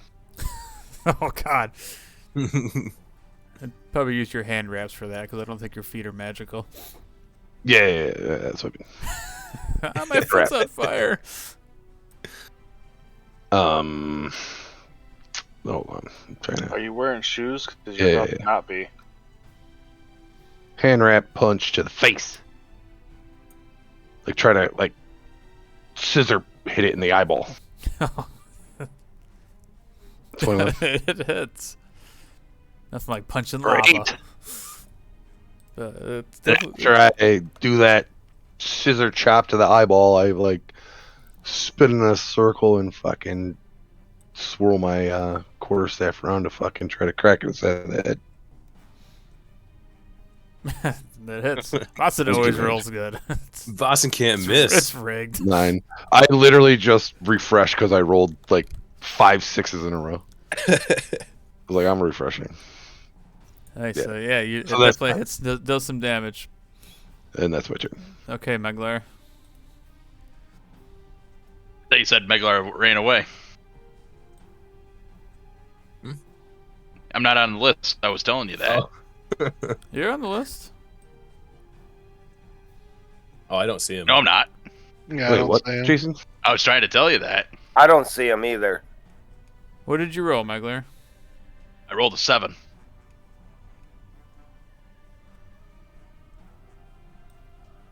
Alright, well, I will delete the Meglar. Well, I don't know. Maybe I can refresh it.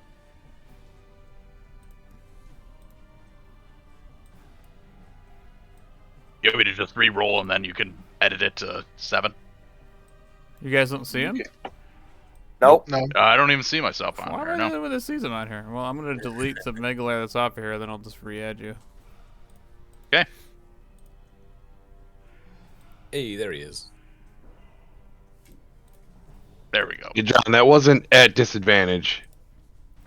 It was supposed to just be a minus Minus 1d4. Jason was, I was- not paying attention at the moment. Apparently, I literally was sitting here like waiting for the stun, and then I just fucked it up. Oh, Yeah. yeah. Well, it wouldn't have changed. Actually, it would have been the same even if you rolled a 4 on the d4. Alright. Just wanted to make sure. Sorry about that. No, you're good. So hold on. Let's see. We're down to. Oops, I went too far. All right. Anyway, it's. Wait. How does Boston? You rolled a 6. Yeah. All right. That's because I had, for some reason, Meglar with a 5 before. Okay. Anyway, go ahead, Meglar. Okay, I'm gonna go rage Where are you going to do that? to this guy here. How much movement speed do you have, Meglar? I got 40. Did you? Did you pass? Did you pass your con save? Oh. Gotta get past Hector's spam here. I know. Sorry. That was before. I think he had us roll a while ago. Well,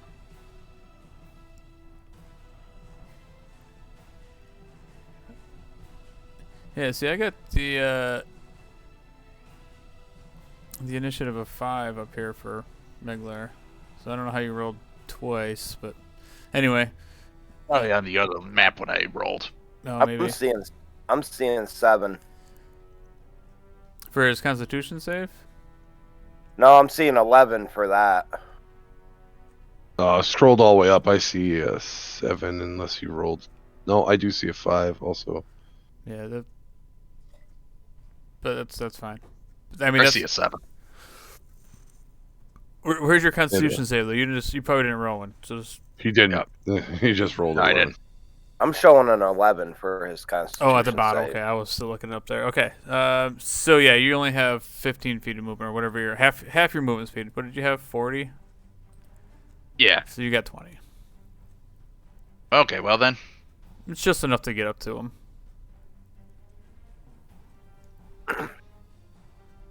You can move to here. You gotta move one closer. 20? Okay. Well, you have 40, so half of 40 is 20. Yeah. So that's why you can move 20. All right. Longsword time.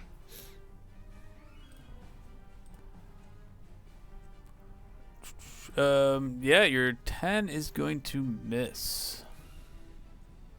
I'm going to try again. Oh, Nice. That's definitely, Okay. that's definitely gonna hit. All right. So I'm going to use, what is it? Relentless endurance? No, savage attacks. All right, so hold on. So you get you rolled an 8 anyway, so 8. So 16 damage. All right, so go ahead. I don't want to screw you over on damage here. What dice am I rolling? For your savage attack? Yeah. I don't know. Post it up. It should say it.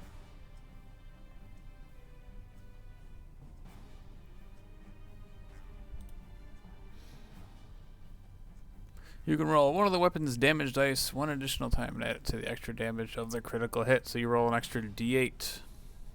nice. Alrighty. He's doing this one-handed? Nice. 6. Yep. Yes, he is. He is a one-handed barbarian. In fancy clothes.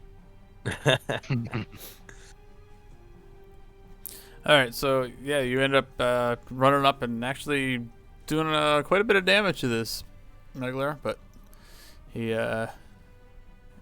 still looking pretty mean and pretty strong looking. Well, I'm going to end my turn. All right, so that brings up his turn as he. Oh, it's his buddy's turn. He hasn't gone yet. Right hand lava guy. Got lefty and righty. Yes. So he makes his way up to the similar size platform here. So that's 10, 15, 20. That brings him right up to the edge of the little cliff there where Vitoris is, and these massive Oh, God. lava arms come swinging, Time, baby. sweeping across the little plateau. Open the cheeks. 21 hits. Yeah, that hits even with shield. All right, so you take 7 fire damage, and he brings his other arm down. This time a 20 to hit. Shield. All right. And also, by the way, Vitoris, you are on fire, so you feel like your blackened leathers are getting a little bit more charred and black as they start on fire. So you also take 5 points of damage on the start of your next turn. Perfect.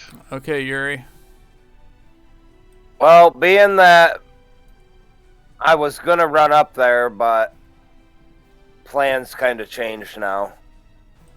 Well, now you're gonna run You away? can leave. It's fine. You can run away. I'm not gonna run away, but I'll shoot it.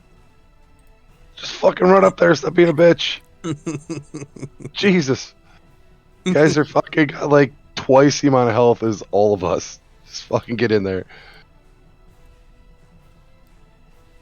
Well, if I did that, no. What? If I did that. No. Nah, fuck that.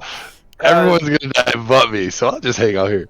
Pulling my shield out that's gonna cost my action, so I'm basically gonna move up there, give them a free shot at me, and fuck that. That's not gonna happen. It will be an action to pull your shield out, yeah. Or you could say, forget the shield and just run up with your axe. Yeah, because I can swap weapons without that being my action. Yeah, you can like put your crossbow away and pull out your axe. You just can't pull out your shield without wasting an action. I don't know if you have enough movement to get up there since you ran back, but I do not, so I'm gonna stick with the plan. My plan. Which is to shoot the one that is over by Boston. Here. Attempt to shoot it.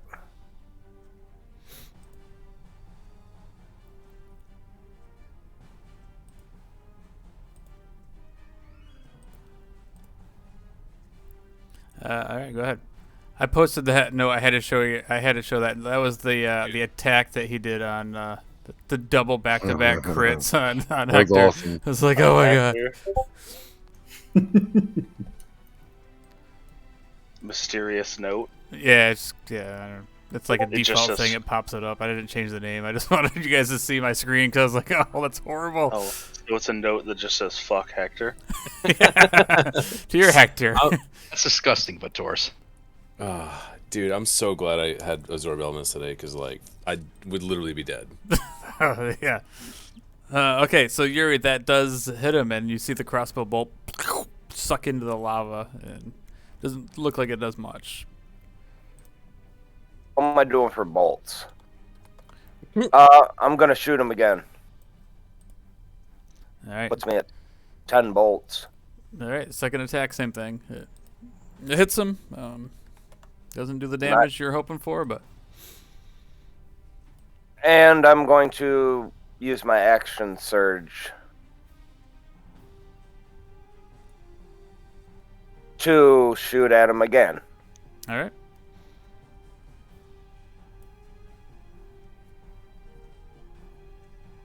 Oh yeah, this time you miss. And one more time. All right. So this one finally makes some good contact as you hit it kind of in the upper part of its body, and does a little more damage, but he's still standing strong, hovering over Vasan and Hector and Meglar.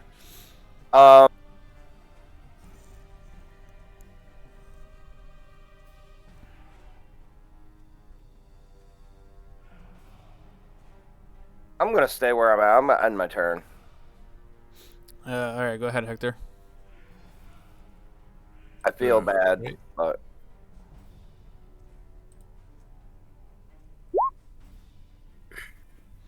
Create water. I'm gonna have it rain. That's what this little thing's for. About there. Nice. Well, I'll get Snodlers too.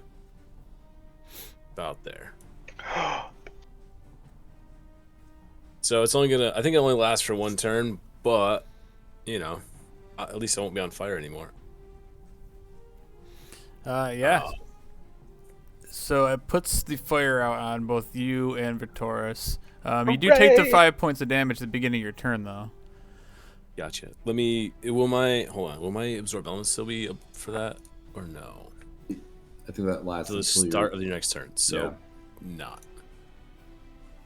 Right, so you take the 5, but your fire goes out, and you're going to do a little bit of damage to the lava monsters.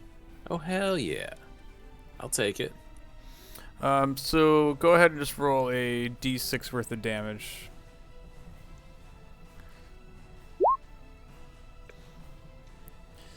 Alright, so you splash this water down on top of them, and you can see some steam coming out of them, and surprisingly it does a little more damage than you would have thought 10 gallons of water would do on top of these things.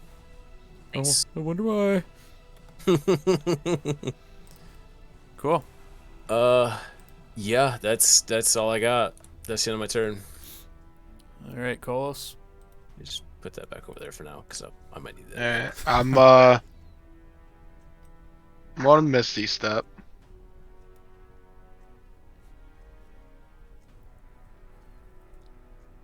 And I'm on this step up to this guy. All right, so use your bonus action. I'm gonna swing at him with the longsword. Hopefully. Beautiful. That's gonna hit him. Alright. Alright. I'm also gonna hit him with Divine Smite. All right. Noise. I'll take that. Nice. That's awesome. Okay, I'm gonna swing in with the longsword. Second attack. Yeah, you swing right into this thing and definitely looks like it's hurting him. Alright, and then I'm also going to second level Divine Smite him. So it's this plus one more D8. Hey, That's everyone helps. everyone helps. Nice. So yeah, you blast into this thing, and you see like chunks of lava just like shooting out of it, like through the backside of him, and like his physical height starts to like shrink a little bit as his form is deteriorating, but he's still standing pretty strong. Alright, that ends my turn. All right, so that brings up Lefty, the lava monster. He makes his attack on Vasen, and he slams down a big lava fist with a 10 to hit. I dodge it. Nice. And the second, his second attack, he swings his other fist down on top of Meglar, or tries to, with a 17 to hit. Let me take a look here. I gotta update your AC because on your little token it says 14, but I don't think that's right. No. I think it's I 7. think last. Was it 17? Let me see. I think it was 18 maybe last time. Let me look. I know I got the shield.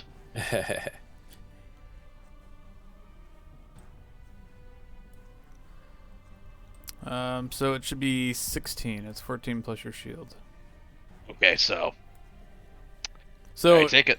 it definitely hits you, but you reduce that in half. So the damage is 8 damage. So you take 4 points of fire damage, but you are at this point start burning as your fancy lad barbarian clothes start burning up a little bit, and you stand there almost looking a little naked at this point. Go ahead, Snodlers. And then Vitoris is after that. So Snodler, seeing that everyone's getting their shit punched in, is going to cast a chromatic orb on the one on the left.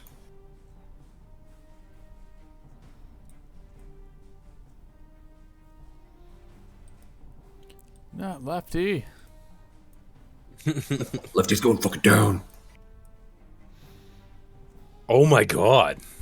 Wow, 27 cold damage. Pew pew.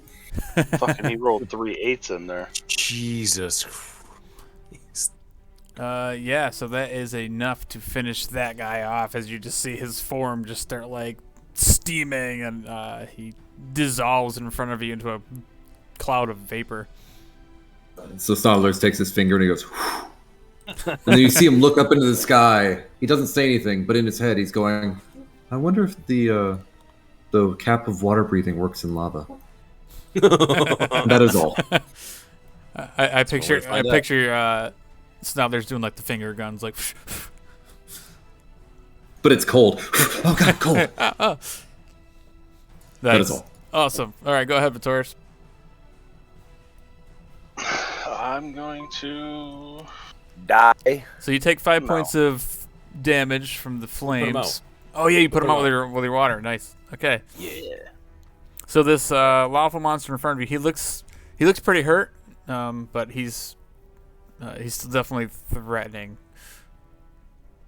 14 to hit 14 hits. for Jesus. 9, 17 is... Come on, math. 26. 26, yeah. Yeah, so that sneaks right... You sink a bolt right into its head, but it's definitely still coming for you. Second attack hits. for 4. All right. Oh, I got 2 6s on that sneak attack. Awesome. And then that is it for my turn. Okay, go ahead, Megler. Oh, Megler is on fire, though. So, Megler, you take 5 points of fire damage. Actually, yours was 8 points of fire damage. Okay. Reduced in half, though. You bear totem? Yep. Why would it be different from 5 and 8? Oh, yeah, it's fire damage, yeah. Yeah, bear totem is all damage except psychic, right? Mm-hmm. Yep. Except psychic. All right. No, you're right, actually. Your 8 is 5, so you just take 2. I was looking at the wrong number. So 2 points of fire damage, Megler. I was actually asking what determined the 8 or the 5. Like, how did you determine that? Well, if you look at that little note I posted, it tells me what the damage is. Oh, okay. Just wondering. Mysterious note. All right, what do you want to do, well- Megler? Well, I'm gonna walk 20 feet. And then bring my javelin out. Yes. Oh, hell yeah! It's time. God, please throw it, please. And Meglar yells, "Time to die." Ha ha ha. Oh God, hit it, And then he please. yells right at the other guys. I mean us. We are going to die. That's confidence for you. Yes, you hit it. Yeah, it definitely hits. All right, for 9 points of damage. All right. I'm sure it melts as soon as it fucking Yeah, hits. as soon as it hits him, it just Oh, thank dissolves. The javelin One just less fucking disappears. javelin.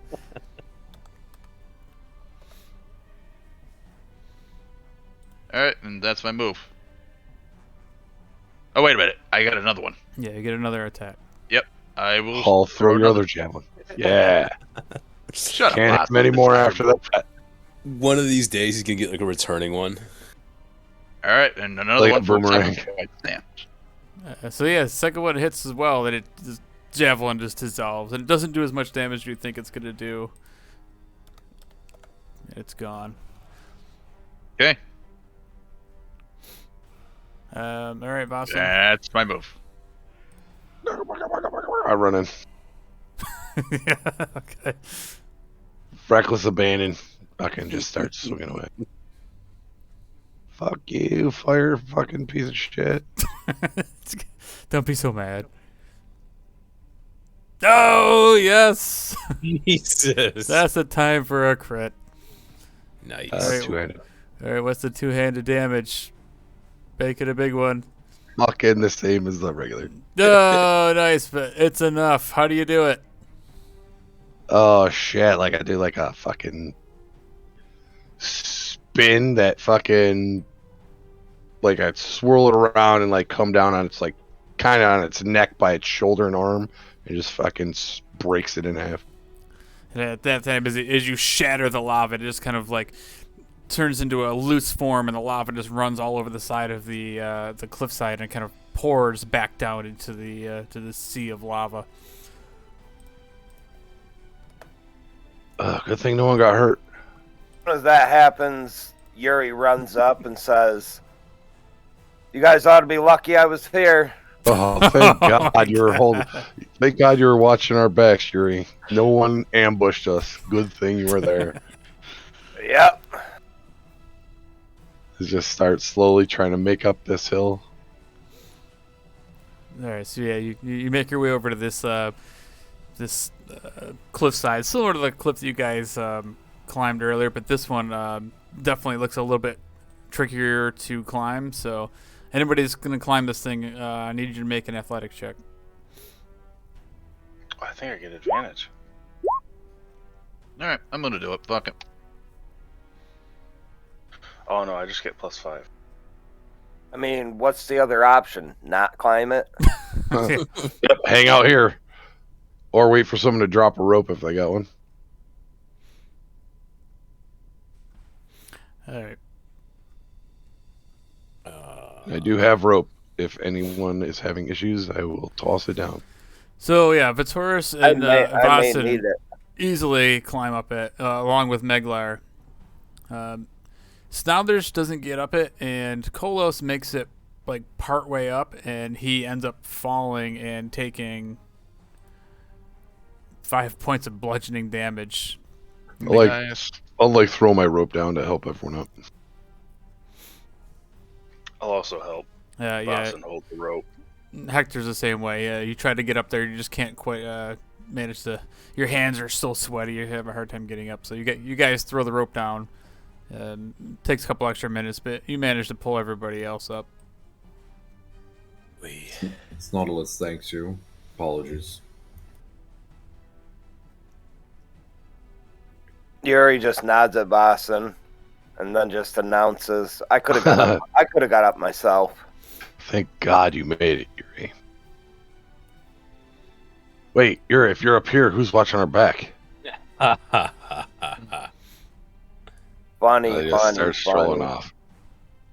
All right, so you guys make it to the top of this platform, and you kind of look down from where you're standing. You can see there's a pathway to the left where you could kind of jump down off the adjacent rocks that you're on onto that one, and then make a little leap out into the little lava Leap of island, faith. and then climb up the treacherous side over there. That's one path. Oh my God. Or you can decide to make your own path, or you can also, similarly, kind of jump down to the right. Distance-wise, it looks about the same distance all the way around. Fucking hell. But it's definitely it's parallel, the same plane as where you are, is the gap across, and even these other ones. So I don't know how you guys want to do this. How far? These are 45 feet. Yeah, it's a pretty big gap. Yeah, I can clear that. How far down is this? That's only about 10 feet down to that platform. How far can you jump? Like, I need what's to take how the does that work? safest route. Yeah, so it's like 10 feet down to this one, and then probably another like 15 or so, 15, 20 feet down to the floor, which is going to be some really hot stone down here. Just for that little heads up. Yeah, I'll try and climb down to this platform here. Yeah, you can easily enough just kind of like shimmy off the edge and drop down to 10 feet without hurting yourself.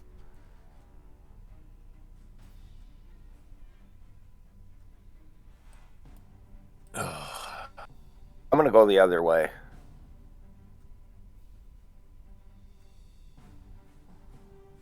The other way? Is there a different way? Yeah. Well, yeah, you could Either way. similarly go off the other way by yourself. I mean, that's on you. Has anyone else figured out what they're doing yet? Because I figured out what I'm doing. I'm following behind. I'm gonna wait for Boston to go ahead of me since he has the rope. Well, we're going down, so I might have to.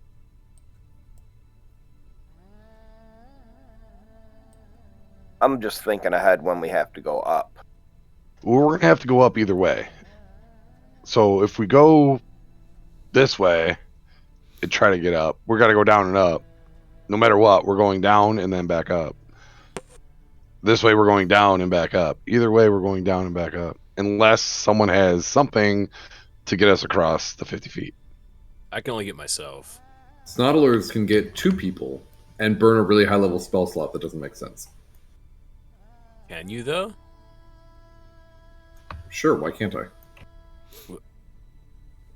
How are we gonna get back? We'll have to do the same thing. Like, So I don't know what you have. I was assuming you were going to use Dimension Door, right? no, fly. but I thought Yeah, that's I it. thought I was level 7, which we're That not. would So I can only do one. I can do one person, then one person, then one person, and I'm out of high level spell slots and can't fireball. So it's not like we would do that. Well, I mean, You fireball. gotta save a fireball. I'm gonna go this way. Now might be a good time for a fireball, actually. Right here, right yeah. here. Just drop it right there. Honestly, this is the most grouped up we've been in a while. So Yeah, I would think the way Hector is, that's the way I would. I'm also gonna follow Hector down there. I'm gonna take my rope out of my pack, and I'm gonna be like, "Just hold on one sec. I'm gonna try something." And I hop down like it's nothing You just- to this level, not down past here. yeah. And I hold my rope and transform into an ape, and I'm gonna try and jump to here. Okay. To where? Oh, to there. I'm gonna as he's jumping in the air, I'm frantically grabbing for the other end of the rope. Like, wait a minute. Wait. Okay, so make your athletics check as an ape. As an ape. Hold on, I got this. Athletics is +5. Is this where we wave goodbye to Hector? Probably. Oh my god, I hope not. It'd be hilarious. How far was the jump? 5. So it's like a 5-foot gap, but so you gotta have, was it 10 foot? What's the long jump? We just looked this up last week. I know. I was just asking just now. It's your strength mod, so it's it'd be 16. So you could As jump an ape. 16 feet. It would be 8 if I didn't run, or 16 if I did. So I mean, just Right. take a quick step, and So it's whatever your strength is. Since my strength's 12, I could jump 12 feet. Is that how it works? Oh, I'm looking at the spell jump.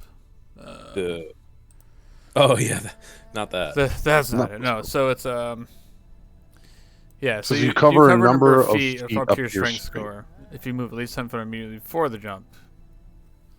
But if you make a standing long jump, you only move half. Oh, I'm fucked. So you cover the number of feet up to your strength score. So what's your strength score? 8. So Mine's 12. So yeah, so you can do 6 feet. So you could jump over that 6 feet gap without having to take a running start, basically. Awesome. Okay. And if I took a running start, I could jump 12. Yes. The apes is 16. Oh, nice. So yeah, so the ape is the same way. You could just stand on the edge and just make an ape jump over there. Nice. And then this is where it gets real stupid. So now as an ape though, just make a con saving throw because now you're only like a foot above lava. Mm-hmm. And I doubt that rock's nice and cool. So it's +2. Okay. But it always screws up, so I'm just gonna roll a d20. 16. Okay. Yeah, that's good enough to he's like burning his ape feet down here, but you're withstanding the heat. Nice. Not for long. Yeah, So what's he gonna do? Yeah, he's gonna run to the back of this run to the back of this platform, get a running jump, and grab this wall and try and climb up to here. All right. Yeah. So just make an athletics check.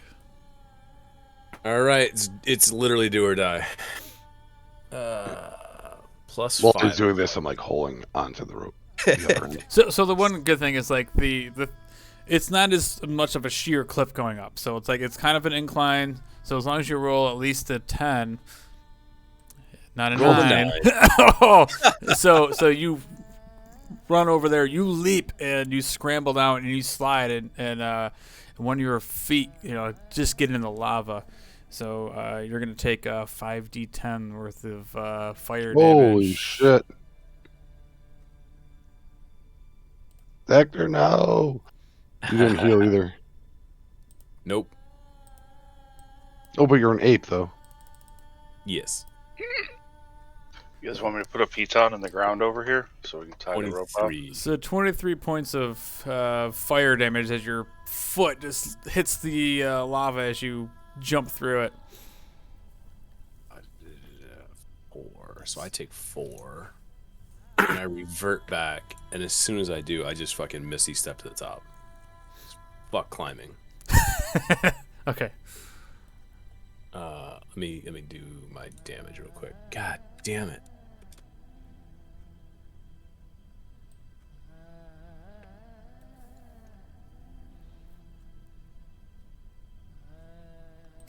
Still hanging in there. Yeah, you have enough where you can misty step right to the top edge there.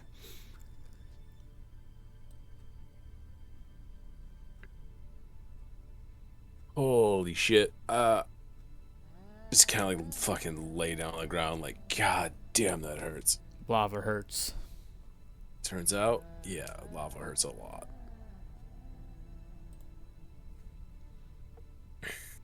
So All right. So, what happened to the rope during all of that? So how long is the rope? 50 feet. It's 50 feet. And you're probably... Vasan was holding on to the other side of the rope. So simultaneously, I'm going to say that Vasan also jumped to the other rock. So go ahead and Vasan easily leaps over to the other rock, following behind Hector. Make an athletics check climbing up this thing. Oh, what? Actually, you know we're what? gonna- You know, I thought we were gonna use it like to climb and help everyone get up the rock without falling. yeah, well, you're gonna get like this is gonna be hard because you got one guy who's gonna be holding a rope at the other end. I mean, Hector weighs probably about the same as you. Yeah, I'll Oh, transform into an ape again. Oh, he doesn't have any pitons like. I the do, tourists but were I don't saying? have time. I'm just going to transform into an ape again, so I have massive strength. Okay. Jesus, blowing some resources. Amen. Yeah, so if you got the strength or a way to secure the rope up there, then yeah, you can, as long as you can leap that gap, he can help pull you up. You can steady your way up. What, this gap? Yeah, What is it? I think you have enough because it's only like Oh, 10 only 10 feet. Yeah, I have fucking 12. anchor down, boys. So the other thing you have to do to make sure you can make that gap is again you got to make a Constitution saving throw down there at the, because that will determine how much tired you are.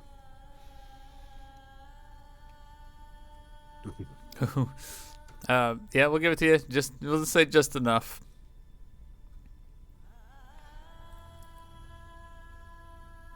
Then make a athletics check to jump. Yeah, make an athletics jump, but you can have advantage though with the rope, so you're good.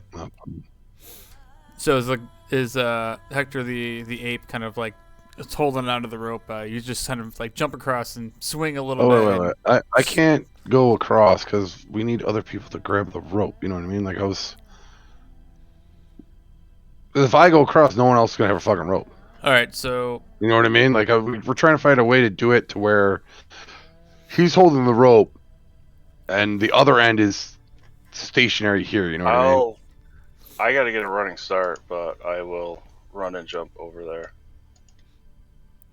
okay, so yeah, so if you can find a way to secure, do you have a way to secure the rope to that end of the rock? I do. All right, so What do I gotta do to get over there? well, if you're Well, you're gonna put the. Are you securing the rope here with pitons? Like, how are you doing it? Well, if he's gonna hold it, we can tie. How long's the rope? 50 50 50 feet. feet. Snoddlers will hold the end. I think we're gonna have to do it from down there. Well, that's Either that why or you're- that's why you had me jump here. Or I would not have come down here. Or we could have done it from We here. can go from right here. Well, he would have to let the rope go, and you'd have to throw the rope across. Or I'd have to get my owl out and fly the other rope back in. It'll give us a way out, so if you can pull your rope back, we can secure it with pitons across here and hope we don't die. I was saying, yeah, don't fall because you'll fucking die. Don't slip. Or we can do it from down here. I don't care what we do. Let's just fucking do it. Yeah, just, I like the plan you guys had. I mean, like, you're securing the rope at the bottom. It's probably a little bit safer than trying to make the massive gap above the lava. Then I'll gently ask Yuri to move out of the way.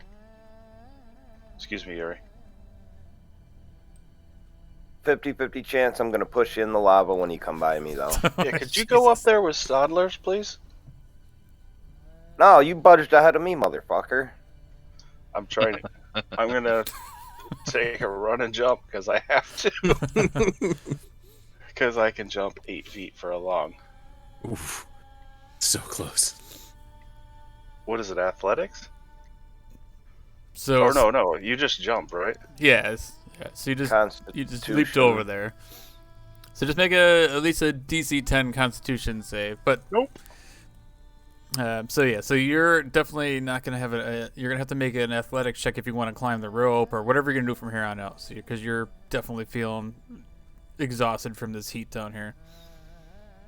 All right, I'm going to pull out a piton and a hammer. I'm gonna nail a piton into the center of the rock so that way Vasen can tie off that end.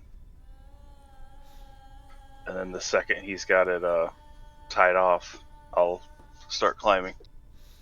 Yeah, so you easily find a crevice to kind of like hammer this piton in. You tie the rope off. So now you have essentially a rope. There's going to be a section of the rope that is very dangerous to climb across because if you slip, you're going to land in lava. Rather, once you get over the more like sloped part of the rock, if you fall, it might not be as bad. So, who's going to attempt the rope climb? I'll go. I'm gonna go.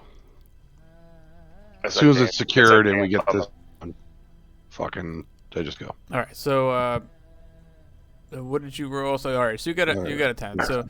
So you go ahead and make a athletics check with advantage across this rope. Then, Fasten for you. All right. So yeah, you have no problem. You just grab the rope and you just shimmy all upper body strength. Just make your way up the.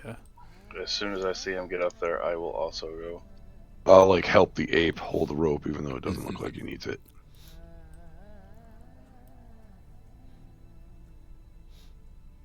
25. That the little is clear. I'm going to proceed.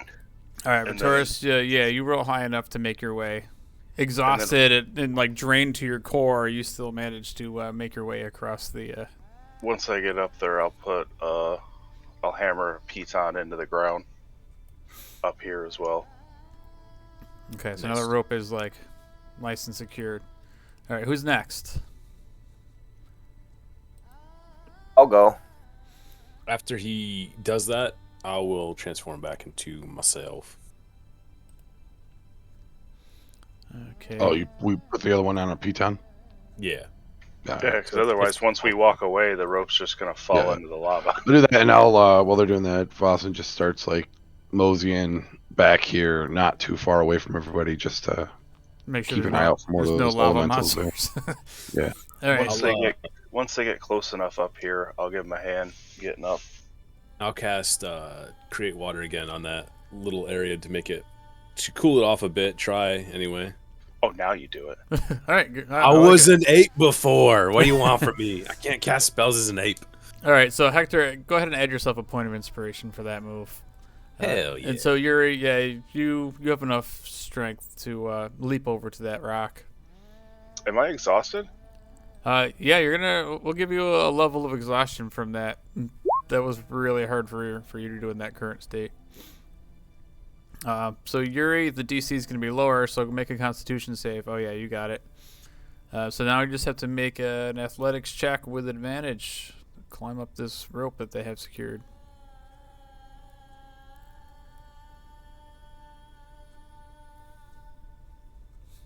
A 12 is... that's just barely enough to make your way up the rope. I mean, your full armor and your axe kind of weigh you down a little bit, but the pitons they hold. Once I get up to the top, I just look over at Batoris and Hector and say, "Pussies, can't handle the heat." I shoved him in the Doris is water. already here. I just Oh, pushed what'd right you back call down. us pussies? What'd you call us pussies? We're already here. Well, just because the heat didn't phase Oh. me one bit. Oh, yeah, I got you. 'Cause That's you're a fucking because you were dwarf. able to jump and immediately climb up the rope. Somebody had to set the rope up. Why don't you just go stand in the back with your crossbow? Because that's because my constitution is fucking baller. Okay. All right, who's going next? Not Snodlers. Snodlers is busy watching everyone fuck up and figuring this out. I'll go. All right, Kolos. I'm sure you have enough strength to leap over to the rock. Just how far is it? 10 feet? It's only a 5-foot gap, so Oh yeah, I could just. I'm gonna hop over as well. hop over. There's the rope.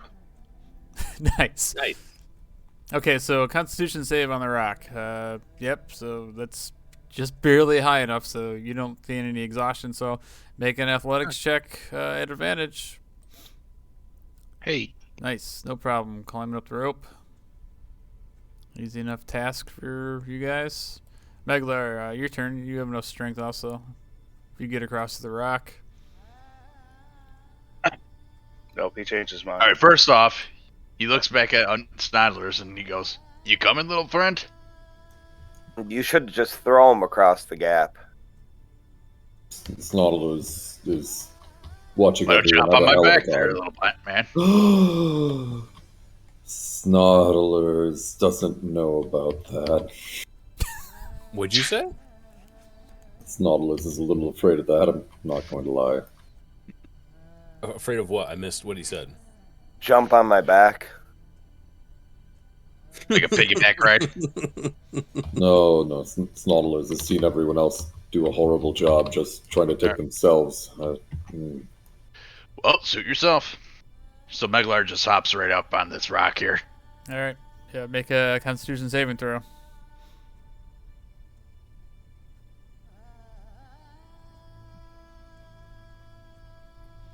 Nice. All right, an athletics check with advantage. Nice. So yeah, Meglar, being the jacked half orc that he has no problem climbing up the rope. Would have just cut that fucking rope when he's halfway up. All right, what are you gonna do, Snodlers? So I would like to insight or intelligence, whatever you want, to determine what type of odds I think I have watching all these strong ass people and people using tricks. If I was just trying to do it. Yeah, go ahead and make an intelligence check. Just straight intelligence.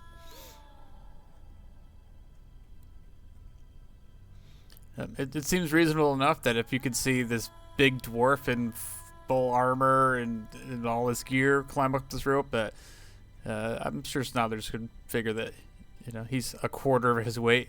It shouldn't be so hard to do. You ought to be able to spider monkey right up there. Yeah, I only have the lowest strength that's possible unless you're a kobold. Yeah, I'm assuming Snodlers kind of looks down at his arms and he's like, nah. Yeah. Can you fly across? Can you fly up there or no? Yeah, it's just its spell slots. And also kind of funny because I wait until the very end and I'm like, boop, hey guys, how you doing? What the fuck? When you could have went over there first and tied the rope. Oh, 100%. I just assumed I wasn't going to have to cast a spell. Or Misty step across, tie the rope. One or the other. Can someone Misty Step? Weird. Alright, so... I guess what's the fun unless I just don't do it? I'm going to jump down. I'm going to go for it. Yes. Got this, not this. Oh God. Wait, what's your strength? Like 8? You just gotta run to make the jump. Yeah, he's gonna have to make a running jump. So it's 10 feet. Wait. You just got a 10 feet. Yep. Nope. You see Snoddlers like hide behind the rock edge. What the fuck? Disappear around the corner. And then, huh! A little dust trail kicks up. All right, make your Constitution save. Oh God, no, it's so hot. the only guy. It's so fucking hot. It's the water starting to evaporate. The heat is intensifying again. So yeah, now the DC is gonna be raised for this athletic check. So still same thing. Athletic check with advantage.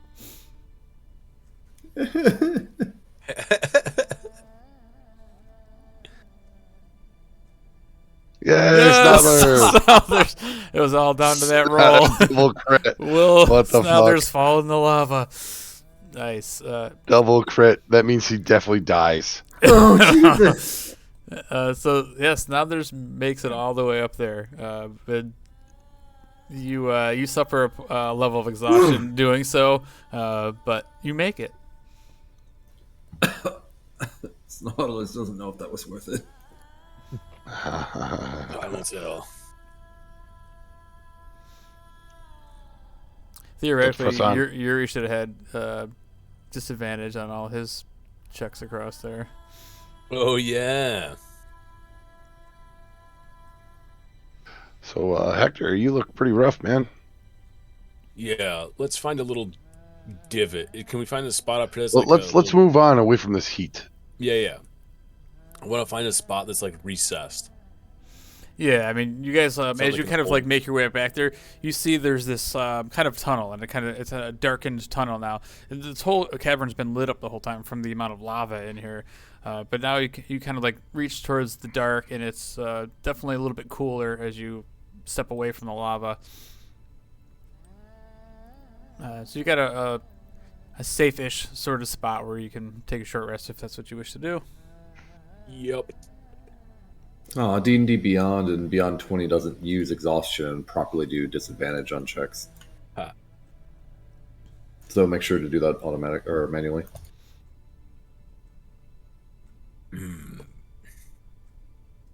Oh, we are short resting. Yeah, you guys are taking a short rest. Snodlers doesn't need anything. So we get rid of this exhaustion, which the short rest cannot handle. Let's just hope it cools off further down the tunnel. All right, so you guys all done taking your short rest? Yep. Looks like Yeah. everybody rolled fairly well-ish. Could you see mine or no? Yeah.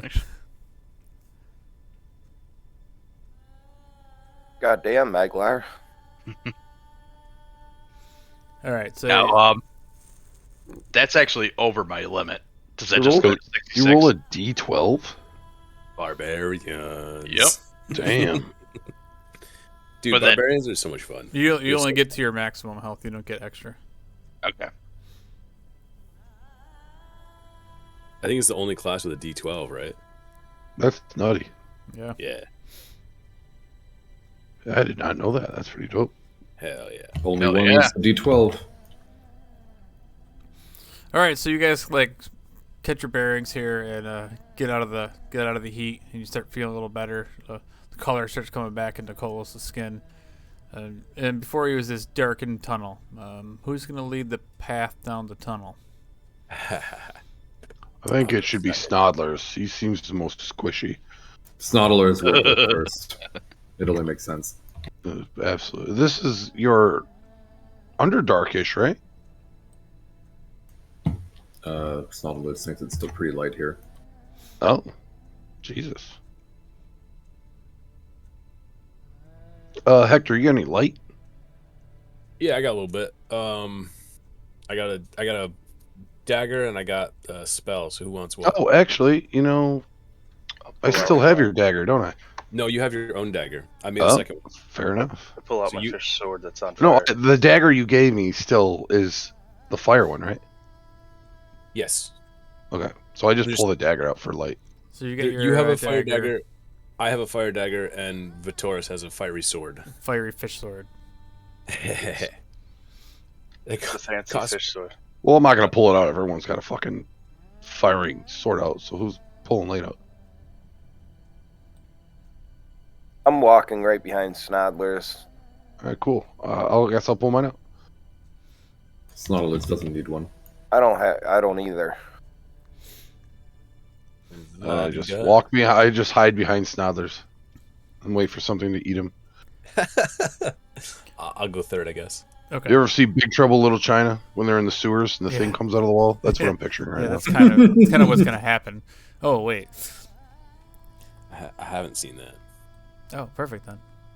What? Go back in its hole? What? You've never seen Big Trouble Little China? No, I have not. I Oh don't even my know who's in fucking it. god! I've never seen the end of it. Is that the one with Kurt Jackie Russell? Chan? Yeah, No. Kurt Russell. Kurt It's an Russell. 80s movie. Yeah. I forget who else is in it. Dude, I Fucking just saw Alien great. like 2 years ago, man. Oh my god. There's some So Korean what? guy in it. Alien?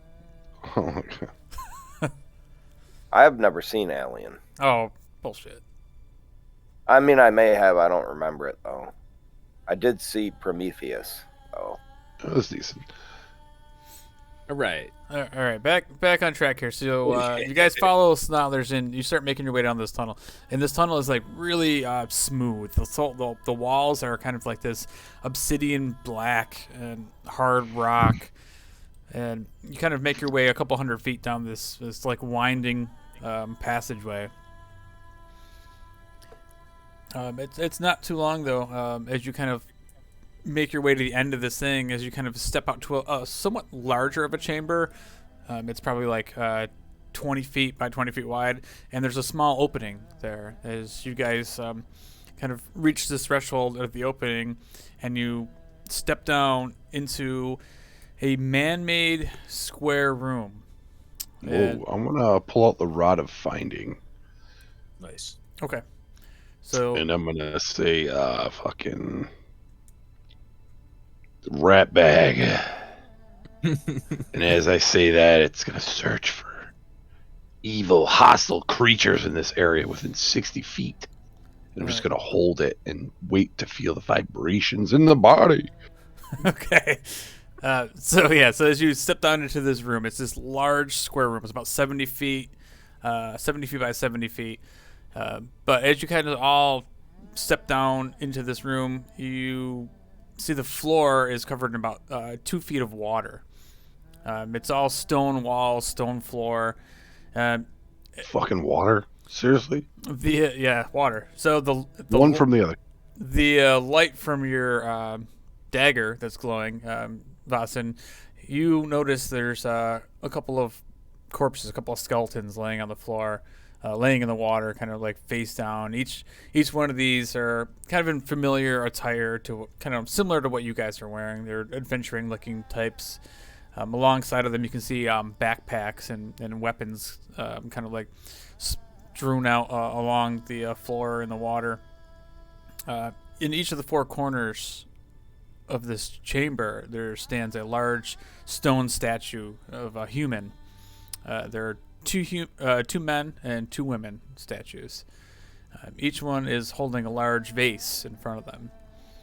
The northern end of the room, about 40 feet up, is a set of closed stone doors, and they kind of sit flush with the side of the walls, the smooth walls. And they're like I said, they're about 40 feet up, and there's no ladder, no apparent way to reach it. They're just doors up in the air. Other than that, you kind of look around and you see along the western side of the wall, about halfway down the wall, you see extending about a foot from the wall is this wooden shaft sticking out of the wall. Shaft as in it's going into the wall, or as in something sticking out of the wall? Yeah, like sticking out of the wall. And which way is that pointing? The Is it shaft pointing is kind of towards like a out 45. of the cave? Yeah, it's kind of like 45 degrees up in the air. No, I get that, but it's like, so the door's on the north side, right? You said. Right, the doors are on the north side, and the then west side there's is where this this wooden shaft is. And you Like, guys as came in, in- and you guys came in from the south side. So is it like just like a pole that's sticking out of the wall, or is it like a shaft, as in like a tunnel? It's, no, like a pole. That's all. From where you can see, it's like Okay. just a wooden stick coming out of the wall. Yeah, that's kind of, I was like thinking like mine shaft when you Oh, said that. sorry. I was like, huh? Okay, so it's like a physical, like almost like a handle to something. Right. Maybe a lever or something. All right. Does my rod? What's my rod of finding doing? Is it Yeah. So fucking your freaking out, or- your rod does not begin to shake at all. All right. So I just knowing that the rod of finding detects hostile creatures within 60 feet of me, I'm just gonna check the guy's corpses. Okay. Oh, and I forgot to mention, like, On the also around the sides of the room, there's also torches, but they're not lit. There's like sconces or whatever. Mhm. All right, so you go and check these bodies, and you kind of like search around, looking through them, and you kind of flip one of these bodies over, and these guys have been here a while. They're just skeletons, but How far away are the torches? they're equally spaced, like 2 on each wall, the 4 walls. Not like how high are they? Oh, how high are they? Oh, they're probably like 5 feet. off All the right. ground. So, and we're how far away from those walls? So it's a 70-foot room, and you are kind of in the center, in the south center of it. So, I'm gonna start walking to one of the sides with the torches. Just one of the sides, but random. Let's say left. Okay. And Snarlers will wave his hand, and it'll actually light both the torches when he gets like within 10 feet. Okay, yeah. So you kind of wade through the water. So now there's being 2 feet deep. It's kind of like, up to your chest, and you wave your hand over these, and the room illuminates, and you don't see any other apparent ways out of this room or anything like that, as every corner of this room is lit up, and you just see the 4 statues, and you get a better look at these bodies on the ground. So Vas, you start going through these guys, and you see like there's weapons that are laying in the ground under the water next to them, and you find like a rusted longsword and like a rusty shield. But what interests you though is the backpacks that these guys have. So, and the 2 of the people that are laying there are both wearing these cloaks. So one is a cloak of protection, and the second one that you guys kind of like look around is a glamour weave cloak. Cloak of protection, huh? And a glimmer weave. Yeah, glamour weave cloak. So I'll just tell you, like, I forget what these do. So like, obviously the cloak of protection is a +1 cloak to your AC, but the glamour weave cloak will allow you to add a D4 to any performance or persuasion check while whoever's wearing it. Nice. All right, so Vasen, you grab these backpacks up, and is anybody else helping Vasen go through the loot? Yeah, I'll give my hand. All right, so you guys take a couple of minutes, and you start going through some stuff. You find a bag of caltrops. You find Favorite. you find a fishing pole. One of the backpacks has a coiled up 200 foot of rope. Oh, hell yeah. 200 feet of rope? Oh yeah. I'm going to definitely take the rope. You find an interesting looking book, and you also find about, like, between all of them, you gather up a couple coin purses, and you find about 100 gold and 160 silver pieces, and a set of king's cards, playing cards, in a wooden box. So you kind of open up the little wooden box, Vasen, and the cards are all like water soaked, and they definitely need to be dried out before anybody's playing with these things. Amongst that, you also find some, like, expired rations and things like that. Nothing else of use. I'm going to take I'll take the glimmer cloak, I guess. I'm taking If no one else wants it. Does any of you want these cloaks? It appears to have some magical values. Don't all speak at once. I mean, Cloaks. there's a I don't cloak want of the protection and a glimmer cloak. I'm good on the cloaks. Sure, There- I'll take it. Is there any javelins in those weapons? Unfortunately, I'll no. I'll take the caltrops and the cloak of protection. Snarlers is going to wander over to the other side of the room and light those torches as well. Okay. As I put on the glimmer cloak, is what it is. Yeah, Glamour. the glamour weave. Yeah. So you're gonna wear that, Vesson. Okay. Well, yeah, no one else is speaking, so figured. Yeah, why I not. took the other one, so So it's just a regular white one, right? The cloak of protection. No glamour weave. So the color, it's kind of like black, and it's got. No, like, I'm referring. There's like two of them. One comes uncommon. One just says glamour weave. In the inventory. Sorry. Oh, of D&D Beyond. Yeah. I'm not worried about that. I haven't made an item, so like this particular item, it's. You made it? No, I didn't make it, but let me look it up in D&D Beyond. Well, I was just saying I looked it up, and there was two of them. One's uncommon, and one's white. Which one is the one? Or, I don't know. That's what I'm looking it up.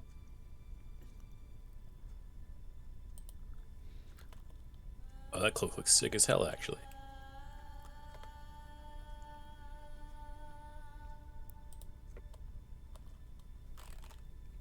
Oh, that can't be it. This one doesn't say what you just said. Right. Oh no, yeah. When you make it perform. Okay, no, that's the one.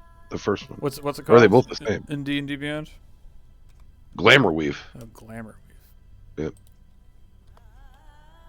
This glamour weave is a clothing imbued with harmless illusionary magic. While wearing the common version of this clothing, you can use a bonus action to create a moving illusionary pattern within the clothes. No, so that's not it. So don't worry about D&D Beyond. So this is this cloak will allow you to add a D4 to any performance or persuasion check. It's a black looking cloak with stars kind of embroidered around the edge of the cloak, around the head part of it. Fancy. Okay. I'll add the item in D&D Beyond after it, and so you can. Cool. All add right. it. Yeah. Cool. Do I notice anything on these guys' gear that would tell me where they came from? Like, would they be like any insignias from like a fucking salt marsh Seaton, anywhere in the areas around here? You know what I mean? Like, yeah, I'll do an investigation check or something like that. Yeah, make an investigation check. Maybe see something. Yeah, see where these guys come from. Oh, definitely not. Yeah, I was gonna say same because I'm helping go through loot and stuff, or yeah, sure. So like even if you're helping them out, and you know Hector with that, even with that 11 that Voss and Roses, with the help, you kind of point out that one of the guys does have a pendant around his neck, and the pendant is kind of a variation of the Keeland Empire of the Griffin. It's black and white, but it's not quite the same as what you guys have seen now of it. Oh, so it could be like super old, like the way it could have been before. Right. It's not like super tarnished, is it?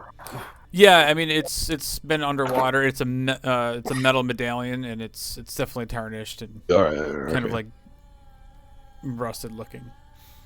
But you definitely can make out that it's the similar griffin emblem. you But, wrote like- down all the gold and everything else, right?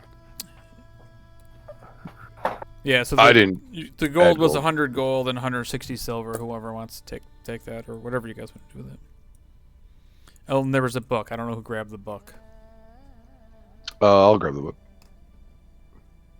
So if I'm walking back to that side, I don't know if I would see you with the book, but I definitely would be curiously inquiring if I did. What's your passive perception? Low as shit, I'm sure. 11.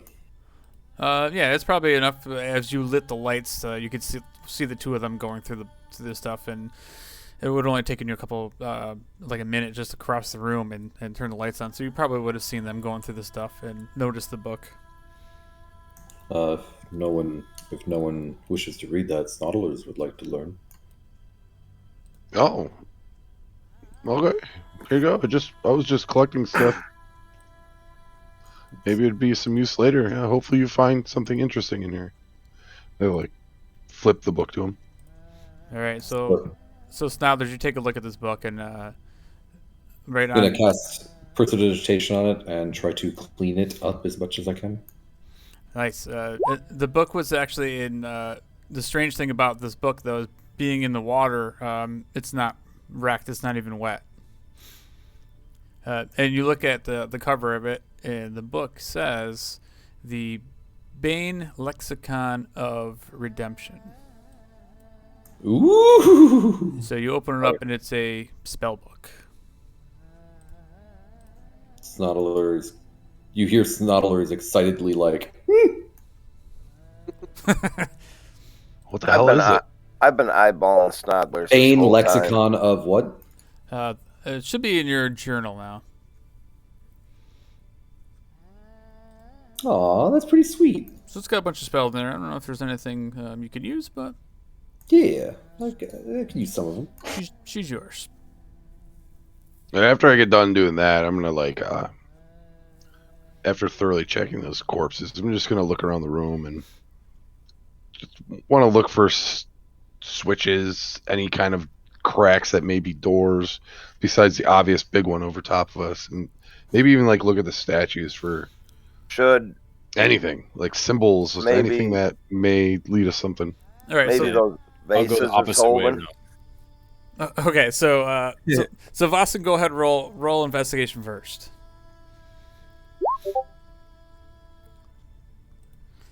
Okay. So, Vossen, you're kind of like start making your way across the room, and you notice as you're kind of like, as your senses are kind of like honed in for a second, and you kind of feel something across your sandaled feet in the water. As you cross the center of the room, you feel there's like a channel that goes directly in the center from south to north, and you kind of like, you feel the channel on one side, and then you kind of like strafe over another 5 feet, and you feel another channel. So like there's like 2 channels with a 5-foot gap in between them. Am I able to see through the water, or is the water murky? No, the water's fairly clear. So yeah, you So can, after I feel it with my feet, I like look down and like crouch down a little bit and try to like feel with my hands to feel the contour of it, to see, if it's like worn away or been used. all right, make another investigation check. All right, so you kind of like get down to the water. Now the water is clear, but it's a little bit cloudy. It's not murky, but you, like using your hands and stuff, you kind of feel that there's some gaps. There's probably about a 12-inch gap going perpendicular to the 2 parallel channels. The entire width, you kind of like feel like every 12 inches, or feels like there's like a gap. Like, kind of like bricks, or like slats across, like I should say. Snoddlers would like to understand how long are we going to be here for? We're kind of in this dead end room. Snothers, I'm trying to. I mean, I can only move so fast looking around here. Is there any place that's actually kind of dry? Is the thing that we walked in on dry? Yeah, so the doorway is dry. All right, so Snoddlers is actually going to walk over to the doorway, open up his spell book in this other one, and you'll see him just sit down and start writing. Okay. Is there a way I could see where? Do I know where the water has come from? So make an investigation check on that.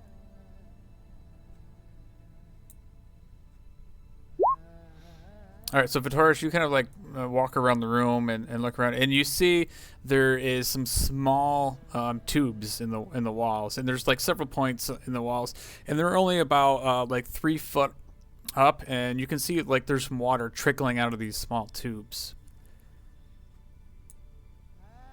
and they're probably only like a half-inch in diameter, and. Yuri, or somebody was saying they were going to check out the statue. I don't want to pass over you. I added that in with what I was doing, but Yeah, and I said I was gonna go whatever way Voss was gonna go. I was gonna He go. was doing the opposite. So you could just do Hector doing it. Since I found the things in the floor, I kind of am like focused on that. Okay, so Hector, go ahead and roll an investigation check.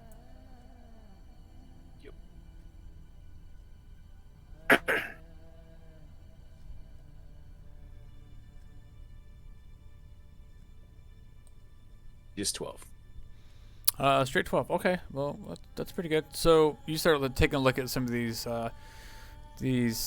statues, and something that stands out to you is these vases that you see. You kind of like peer over the top of them, and they have each one has a 3-inch diameter hole in the spout of these vases. Gotcha. So it's a solid statue, but it looks like it's holding like an actual like functioning vase. If I just shine some light down inside, is it just like an empty? Yeah. So you look down inside there, and it appears to be empty.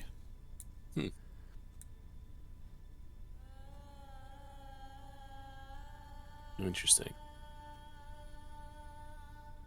What are the rest of you guys doing then? This entire time, Kolos has been just like floundering in the water, trying to swim. That's Aw. holding good, people. Mr. DM, can I just subtract the gold necessary based on spell level to copy these spells? Yes. You guys just been Thank you. sitting. Obviously, I'm not going to. Water. I'm not going to utilize them until full sleep, but I'm just putting them all in. Yeah, that's fine. Thank you. What are you doing, Megler? I'm just sitting and staring into the water. Sounds The jerky's got a hold of you, huh? it sounds productive. Also, it takes me 26 minutes to copy these spells, so if it takes less time this time, or if they spend too much time and I can participate again, please just keep me informed. Okay. So at this point, it's probably already been like a good 10 minutes as these guys are like, I'm picturing Vosson's kind of like hands and knees going along the floor, and Hector's over in the corner checking out these vases. And as you kind of make your way around the room, Hector, like the statues all look similar in craft, and they all have these same, like, I guess you'd say, like functionable vases. How are the tracks on the ground, the parallel lines on the ground compared to where the statues are?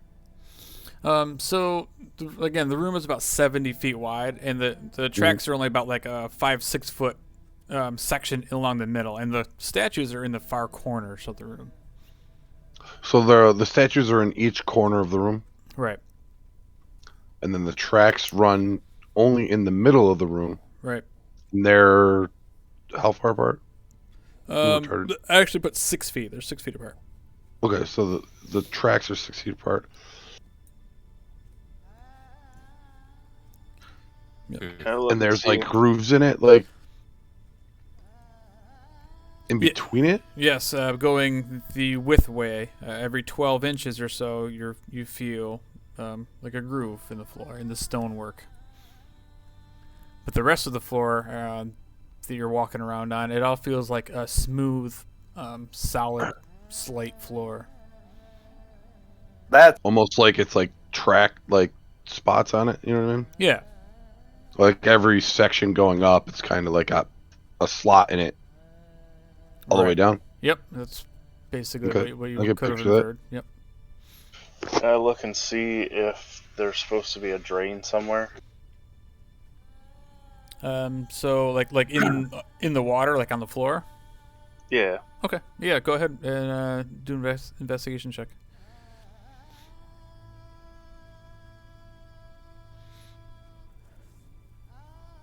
Okay, so you start like kicking around and feeling around in the water. It takes you a little bit, and you don't end up finding a drain. But at one point, you do feel like you kick something solid, and like it moved in the water. I think something moved, and then I'm gonna search for it with my hands. Yeah, cool. So yeah, you get down like on your hands and knees and like get a better feel for it, and you start fishing around in the water, and it takes you a couple of minutes, and you grab a hold of something, and it's about a 3-inch diameter round object as you pick it up, and it appears to be this clear gem.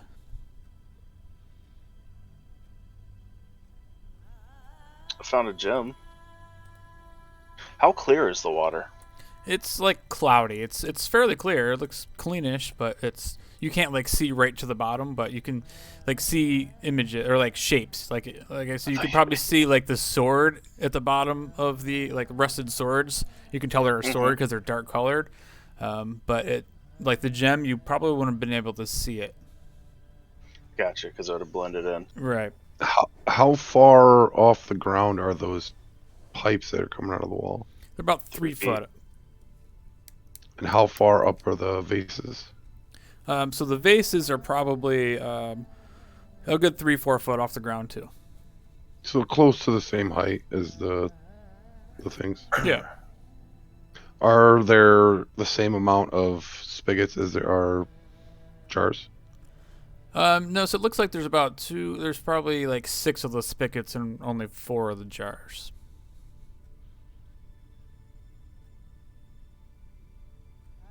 Well, Hector, anyone? What Should do you we think? try to grab them, you think? No, I mean we still have that pole in over there, and I like point. I was wondering what anyone else was thinking. I mean, I found these tracks under here. They feel like they're like, I don't know, almost like a rail track. I start feeling the floor, but I'm on the smooth side feeling. Okay. And the tracks Boston's talking about, they just run the length of the room. Yeah. Yep. From north to south. And we entered the door where? To the south. So it like cuts through. Do they just end at the wall on the north side of the room? Yes. And you said the big door off all the way on the ceiling is on the north side, right? Yep. Yep. About 40 feet up, Okay. you see these 2 large stone doors. Well, You think we should maybe push on those pipes or whatever? well, you want to help me grab onto this thick shaft? The one sticking out of the wall? One in my pants. I got you there. Yeah, the one in the wall. Yeah, I'll grab onto your shaft. I'll go great and grab the shaft in the wall. Okay. Yeah. So you guys both go over there and reach in. It's a fairly long shaft. It's almost 2 That's what feet she long said. coming out of the wall. Nice. Should have went to the Pink Parole with you guys. Showed you how to do it. I would have paid. To watch? Hell yeah. See what we can do with this fucking shaft that's in the wall. Does it move when we like Wiggle move it. it? Like, can we try to like move it like a lever, or is it like?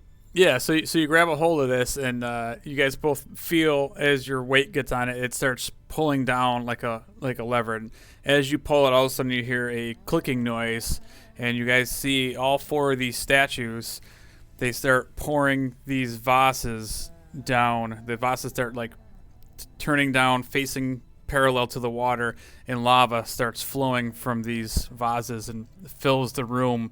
And as soon as the lava hits the water, this massive steam cloud comes out. And I would pull the lever up. as you pull the lever up, Don't do that. Don't do that. It comes out faster. I mean, put it back to the position it was in. everybody in the room gets burned by this hot steam. As the lava stops, everybody takes 3 points of fire damage, Including if I'm by the door? including you at the doorway. Yep. All right. So Has- how has it much been of like- the water is left? But Has it been actually, long enough? but Snounders, because you're by the door, I could let you make a dexterity saving throw. If that's the case, then I'm going to say I fail because I'm not paying attention. That's true. Yeah, you're deep in translating your book. All right, so It hasn't been the 20 whatever minutes I said. that's probably been like 15 minutes. So All right. I'm probably stopping at that point. Ah! everybody gets burned by this like scalding hot steam as you pull the lever back up, and the vases all stand back up. Well, I found out what's in them. Molten lava. Did it get rid of any of the water? As you look at the water level, you see that it's gone down slightly, but you do see more so that you notice at the water level, but you see a little bit of water start trickling out of those little pipes on the sides. So the water's actually more coming out now that we tip this. Yeah, but it's only like runs for just a few seconds, and then it kind of stops again. So Sonalers takes the spell book that they just got. He puts it in his bag in the place where he puts other trash books, and he pulls out a Ye Secrets of Ye Philosopher's Stone and goes, Sonalers should probably read this sometime. Puts it back in his book, and he walks over to you guys. Is the lava that came out, did that dissipate when it hit the water? Yeah, it kind of like dissolved in the water and turned into like, I don't know, just into the steam. The steam? Yeah. Oh, okay. Can I take a look at the northern wall where the tracks just end? Sure. What are you specifically looking for? Looking to see, like, does it just end at the wall? Does it go into the wall? All right, so just kind of feeling around while you're kind of like down there, and you feel that the wall itself, the base of the wall, does not have any tracks. So it feels like the tracks end at the wall. All right. Did the door do anything? The big door do anything when we pulled that lever? From what you can tell, no. They still look closed.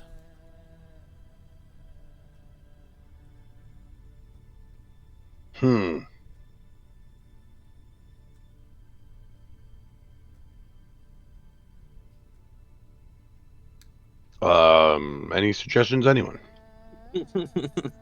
I wish. Snodlers is still trying to assess this situation. Honestly, Snodlers wasn't paying attention. So, how high is the lever? So the lever's only like 3-4 feet off the ground. Well, but the top of the handle is like 5 feet off the ground. Yes, the Snodlers looks up to it and is like, looks at Voss and is like, the Snodlers thinks you pulled that down. I pulled it down and lava came out of these vases around the room. Is it in the middle of the floor, or is it on the wall? It's on the wall. It's on the wall. When we west side, right? Right. Yeah, it's on the western side. Is there an identical lever on the other side? Negative. Is it like in the up position, or is it sort of neutral? Yeah, now it's in the up position after Voss and Yuri stood it back up.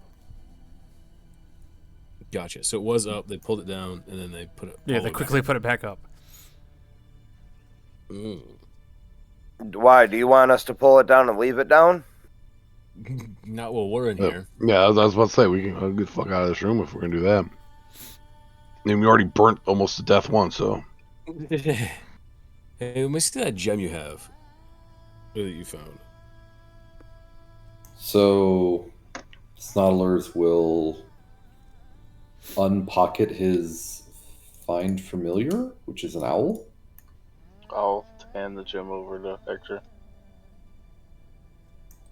Can I have the owl fly over the jugs and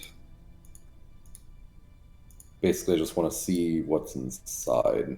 If it's lava or if this is magic or a dimension or what does it look like? They're empty. Like I said, I literally tried my best to not pay attention because otherwise I end up just like screwing myself over. All right, so make the perception check with advantage with the owl, right?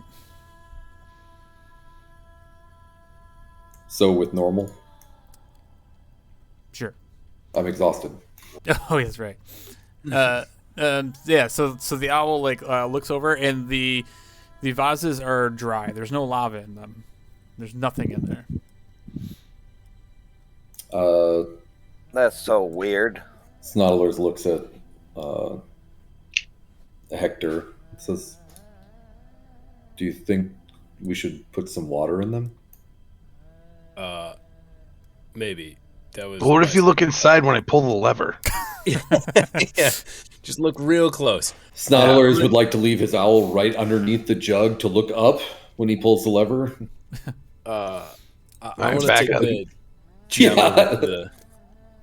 I want to take the gem over to the vase or the pitchers Okay. and see if they're he says about they're both like 3 inches, right? It's like 3-inch opening and a 3-inch Right. Yep. gem. That's kind of all I got. See if it. I don't want to like drop it down inside this thing, but I kind of want to see if it'll plug it. Maybe. I was about to say, if you drop my brand new gem down into the lava, All right. So you take this like round clear gem and you stick it down in there, and it just sits in there at the top of this vase as the vase kind of tapers down, and it kind of plugs up the vase. It plugs the vase. Pull the lever. like tightly. Yeah, is it? Yeah, it is feels like- it feels secure because, like I said, like so there's a 3-inch opening, but as you look down further, there's actually a slight taper down as this gem kind of like a cork, and it just kind of like fits down inside there, essentially blocking the great. base. We just As need soon as, like. yeah, as soon as he does that, I just start scrambling, looking for the ground for more. Look for more gems. Snodlers has a box of gems. Are they 3-inch gems? Do they taper? Snodlers takes out a box, opens it up. Snodlers thinks that none of his gems meet those criteria. All right. Yeah, I'll make as much light as I can, and see if I can look around and find more of these gems. Okay, Vasen searches around into the water and does not find any gems. Dang it. Vitoris, you kind of like search around and you do find another gem. Got another one. Nice. Go I plug want- the other one. Yeah, toss it to. I'm not tossing the clear gem in Snodlers. a room full of water. I'll walk over and hand it to someone then. I'll plug the Snodlers gem. will do it. There was only 2 jugs, right? There's 4. Four. There's 4 jugs. Yep. Shit. So All right. we're gonna More. say that you put a gem in the top left All right. vase, Top left and top right are both. And then And then I top- go. top right. Then I guess I'll search for more. Sure. Noticing that these guys are searching for gems, I'll look too. All right, so go ahead and also roll an investigation check. So Vitoris, you find another one, and so does Kolos. You guys both find a gem. Seeing that everyone has this handled, I'm going to go back to the doorway and start writing again. I'm thinking about just pulling the lever while everyone's down there, but I'm not Beats gonna. are down there too. And then I plug the other one. All right, now I don't know what this is gonna do, so be ready for anything, I suppose. Say I'm hoping it's I'd say have everyone in the room just in case. Like the door shuts or something. Well, Megler's going to use danger sense. What's that do, Meckler? Post it. I don't think it's active. no. It's you get to advantage on dex saving throws Mm-hmm. for things you can see. So he's going to take out his magnifying reading glasses and just watch everything. Okay. So you plugged all 4 of these things with gems, right? Garp. Yep. Let me roll one more here. Sorry about that. Oh no! Hey, don't worry about what I'm doing. oh no! I don't like it when you say It's either gonna be really roll good or another really bad. Oh no! Just don't worry about the numbers. I mean, I don't know why you're so afraid of numbers, but Those are the healing points we get because the gems were melted. Right? They're just to you. They're just numbers on a thing. I might just be rolling these just to like freak you out. Mm-hmm. Okay. All right, so yeah, you guys plugged up all 4 of these things. Now what are you gonna do? Sorry, did you Pull the lever again. Oh, you're gonna pull the lever. Okay. We're gonna pull the lever. All right. Of course. So you guys pull the lever, and as you do that, you see these 4 things tip. And for a second there, you see these gems. They start glowing orange, and then they dissolve, and lava pours all out of all 4 of these things again. And you guys all take another 7 points of damage. What the fuck? God damn it. I thought that was it. So that and we put the lever back up, obviously. Yeah, obviously. No, leave it. Maybe we just have to leave it longer. Do we get more water coming out? So as soon as you do that, some of the steam evaporates and more water starts pouring out of these little spigots. How many damage did you say? 7. Fuck. Snotlers again stands up, looking very irritated. Come on! I put my hand back on the lever. Snotlers takes a couple steps back through the doorway. Oh, fuck. All right, are these jugs detachable? I try and take one out. It's so you walk over to the to the jugs, Yeah, like northwest. and they're solid. They're Part of the statue. Yeah, it's like a big solid granite statue, and the jug is the same fashion. It just has a hole in it, a lava hole. Does the water not come out until after the lava stops? Yes. What the hell? Does it always go to the same level? Yeah. Make an intelligence check. We'll see. Just straight intelligence? Yeah. So it looks like there's a stain on the wall, and there's definitely the water never reaches higher than the level that it currently is, about that 2 feet mark. The walls are perfectly smooth, yeah? Yes. Huh.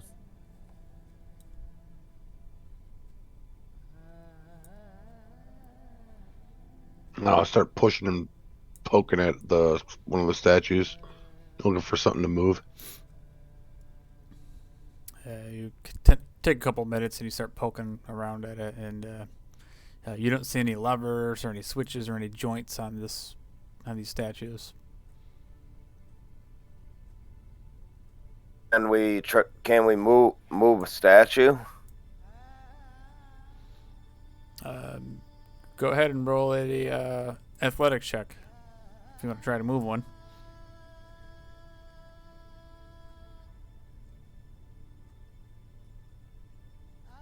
Also, I don't remember who's exhausted, but don't forget people who are exhausted. Yeah, so Do those properly. you go over there to try to budge this thing. It's heavy. It's solid. It doesn't move. How many statues are there? There's 4. Are they on the tracks? And they all turn and dump, correct? Yes, they all dumped lava.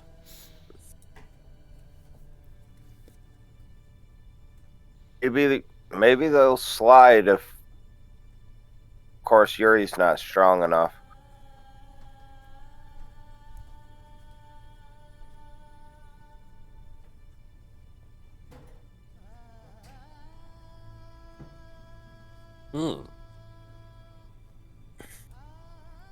I'm gonna start looking around for another gem. All right, do an investigation check. Mm-hmm.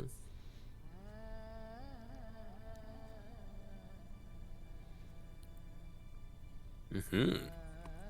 All right, so Hector, you start splashing around the water a little bit, and lo and behold, you find another gem. Seeing that everybody else is finding gems, Meglar's gonna start searching for gems. Okay, Megler, make an investigation check.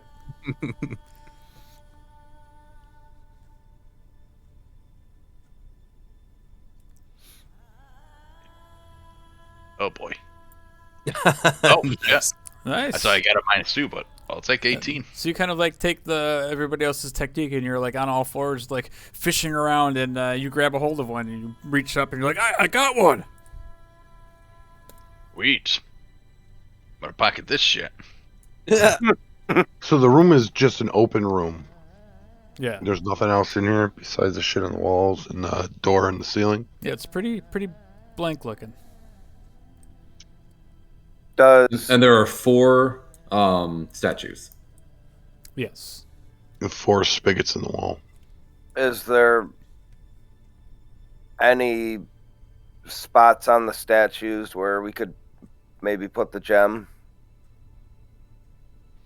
The statues themselves are statues of people, and they're holding a gem, or holding the vase.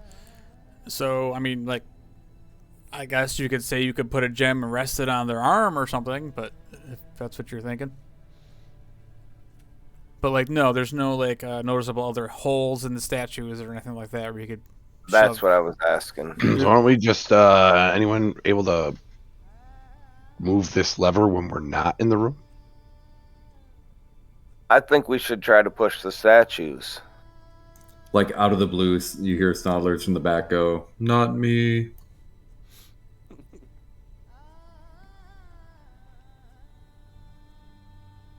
We can use a rope tied around the lever.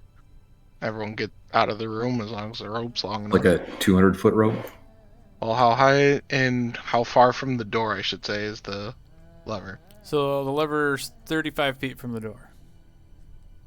So 50. Are we gonna be able to? Are we gonna be able to pull it both directions with the rope? No. We could cut the rope in half. We hammer a pizza. Well, I have a wall. 50-foot rope, Okay. so we don't And gotta then- cut the 200-foot rope. We'll leave Alright, the fair enough, 200-foot fair rope. I got And a then- 50-foot rope as well, so. All right, so we'll put one in the wall if we can, one on the floor, and then we'll make like a pulley system so we can like go outside, and we pull one down. It'll like reroute the rope down, and the other one will go up. The issue with the down one is as soon as we pull it, it's gonna burn up probably, but we'll be Both able of to them? turn it back off. Well, hopefully just the one on the bottom, but I don't know, potentially. Well, steam shouldn't do that. No, let's say the lava fills up the room. Right. Well, if the lava fills up the room, then we're all gonna have to start running. Well, that's why we're trying to do it from outside the door. Yeah. No, I know, but like, wouldn't it overflow and flow into the corridor we're in? Well, supposedly the water turns on. That's kind of what I'm trying to like. I guess we're trying to figure out like, does it opening that? Yes, makes dumps lava, but what? Like, we haven't let it run long enough to know if anything else happens. Does a door open after the room fills with lava, and then, you know what I mean, the floor fills to a certain level with lava? Because it doesn't look like any level has been higher than the stain on the wall. You know what I mean? So if the room filled up with lava, you would see the marking on the wall, right? Theoretically. So why don't we just do the dual rope thing and see what happens? Vitor, you got any more of those pittons? Yeah, but I don't think you're gonna be able to reach the ceiling. You might be able to get What? it above the switch, though. Yeah, that's Just- all I need. Yeah, we just need to open the switch. All right, I'll attempt to hammer one in the floor underneath the switch and one above the switch. Okay, maybe do that easily enough. Nah, let's get the fuck out of the room and pull the fucking switch. See what happens. Yeah, tie some ropes and leave the Oh, room. fuck else. We're running out of fucking options here. Yeah. So Snodlers looks up and says, "Hey, can someone put out 2 of the torches on the one side of one wall?" Sure, I cannot. I do that. I forgot about the torches on the wall.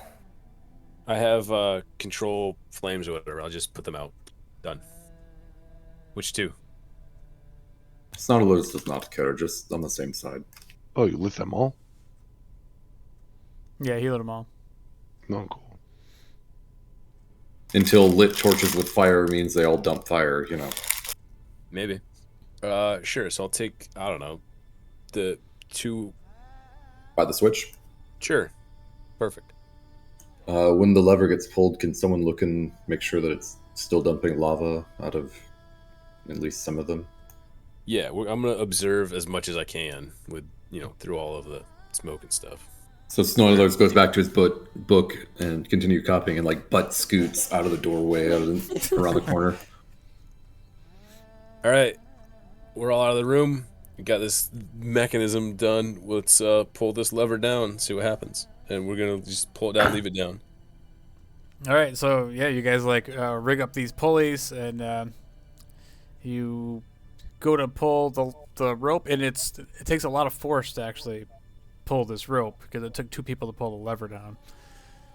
But luckily enough, there's enough for you guys. You start pulling on this thing, and because of the lever system, it pulls the lever down, and it just starts pouring lava, and it's pouring lava and creating a ton of steam as the steam starts coming out of the room.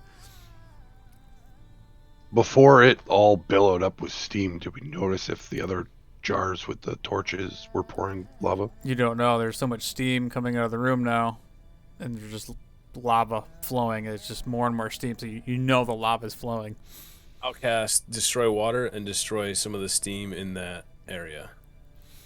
So as you do that, you notice that the water is starting to completely evaporate out of the room, and it's starting to fill with more and more lava. But as that happens, the water starts running out of the side that you can see there, and there's water pouring out onto this hot lava floor, and it's all just evaporating and making more steam.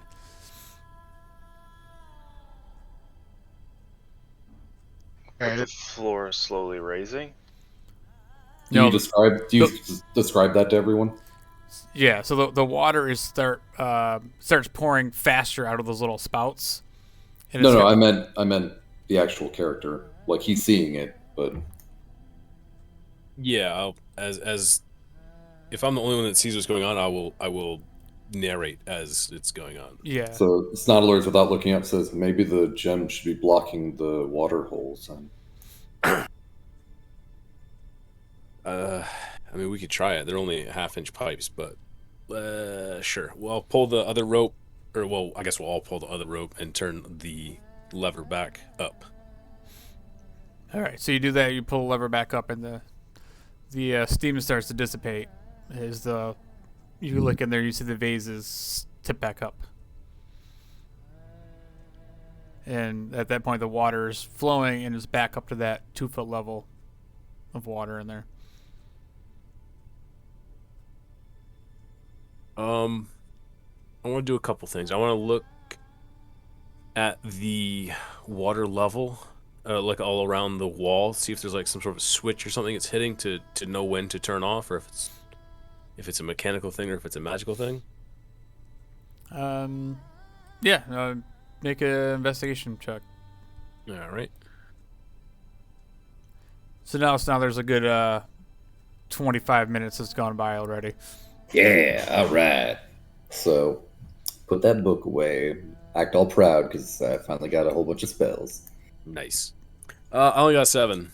Yeah, so you look around the room and trudge through the water, and there's just smooth walls all the way around. There's no switches. There's nothing. Just the channels in the center. Did the floor raise up?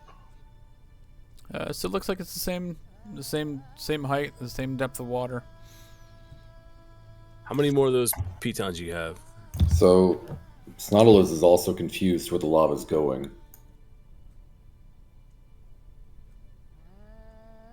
Shouldn't there be new rock? Maybe it's draining underneath the statues. Fuck. It has to be going somewhere, doesn't it? I think the water's turning into steam, and then it starts flowing back down to the pipes. The lava. I was talking about the water. And I'm talking about the lava. Oh, I got no idea. Magic lava? Well, the lava coming out is not like a huge flow of lava. I mean, it's just a little 3-inch hole with lava like pouring out of it, like a little. So is it actually making like a little mound of new stuff there, just like a little baby one to prove that that's not a part of the puzzle? It's not enough lava to actually make like new volcanic rock all over the floor. It's enough lava to interact with Got it. with the water to make the hot steam. So not necessarily the lava is the danger in this puzzle. It's really just the steam. Just want to make sure that there wasn't like a hole that was opening up underneath the lava. The doors that are up in the air are in the middle of the north wall, but up in the air, right? Right, they're 40 feet up. Does anybody else have any pittance? I mean, I can have 5 if I pull the 2 out above on the lever. I lost a couple of them for the rope. Getting up here. I want to make a ladder to the doors. That's a lot of pittance. Yeah. 40 feet. I have 3. Yeah. I don't have any somehow.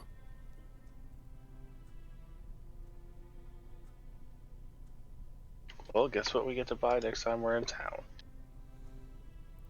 All right, so let's recap of where you guys are at, right? So you found 4 gems. You put the 4 gems in there. The gems deteriorated. They melted. You pulled the lever. The lava continues to flow, regardless of how long you leave the lever open. What else happened? Vitoris, or Hector, and Meglar also found 2 more gems. The statues are pretty solid. They can't be moved. Snautilus just think we should use the gems and some pittance to block the holes and wait until the steam is gone. Which holes? The 4 water holes. Yeah. I thought the water holes are only ½ inch.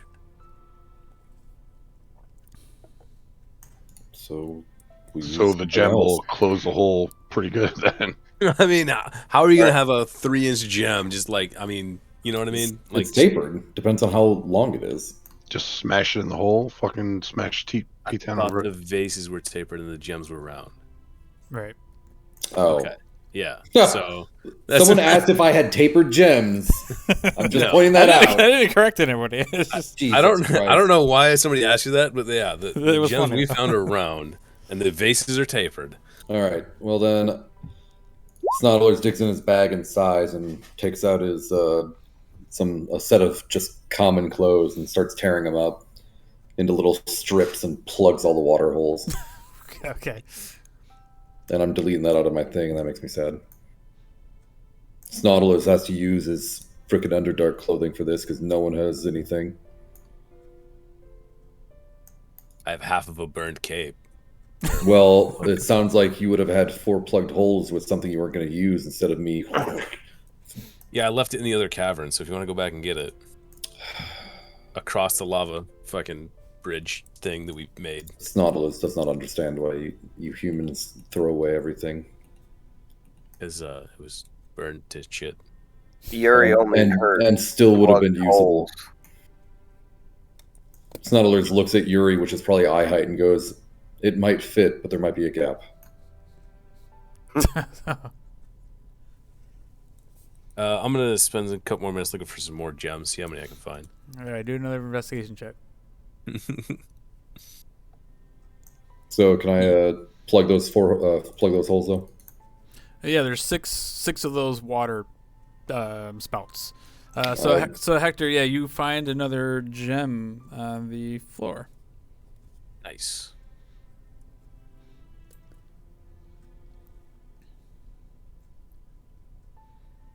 And as far as you can tell, Snautilus, yeah, you pack these little spouts the best to your ability.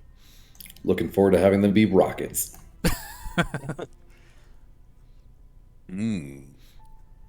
All right, so Hector, you have 2 gems, is that right? And then yes, and Meglar has one. And Meglar has 1. Okay. And actually, I'm gonna taste the water. Does it taste like okay-ish? Make a Constitution saving throw. No. Boy. Do you Yeah. So the water tastes like straight up like sulfur and like some sort of like rock, and like it's very, very minerally. And so for you, it might actually taste a little bit like home. Yeah, the sulfur's probably a little much. I'm like, there's something in here, but there's something good in here too. Snottlers likes it. I'm gonna fill my water skin. Nice. It's got a little hint of decaying corpse as well. I'm gonna choose the side that doesn't have the decaying corpse. I'm just kidding. I'm gonna be in the corner that doesn't have it. Yeah, right. I feel like this should be mostly new water, though, right? Yeah, for the steam most it all part, out. it's true. So far corner of dead corpses, taste and refill water.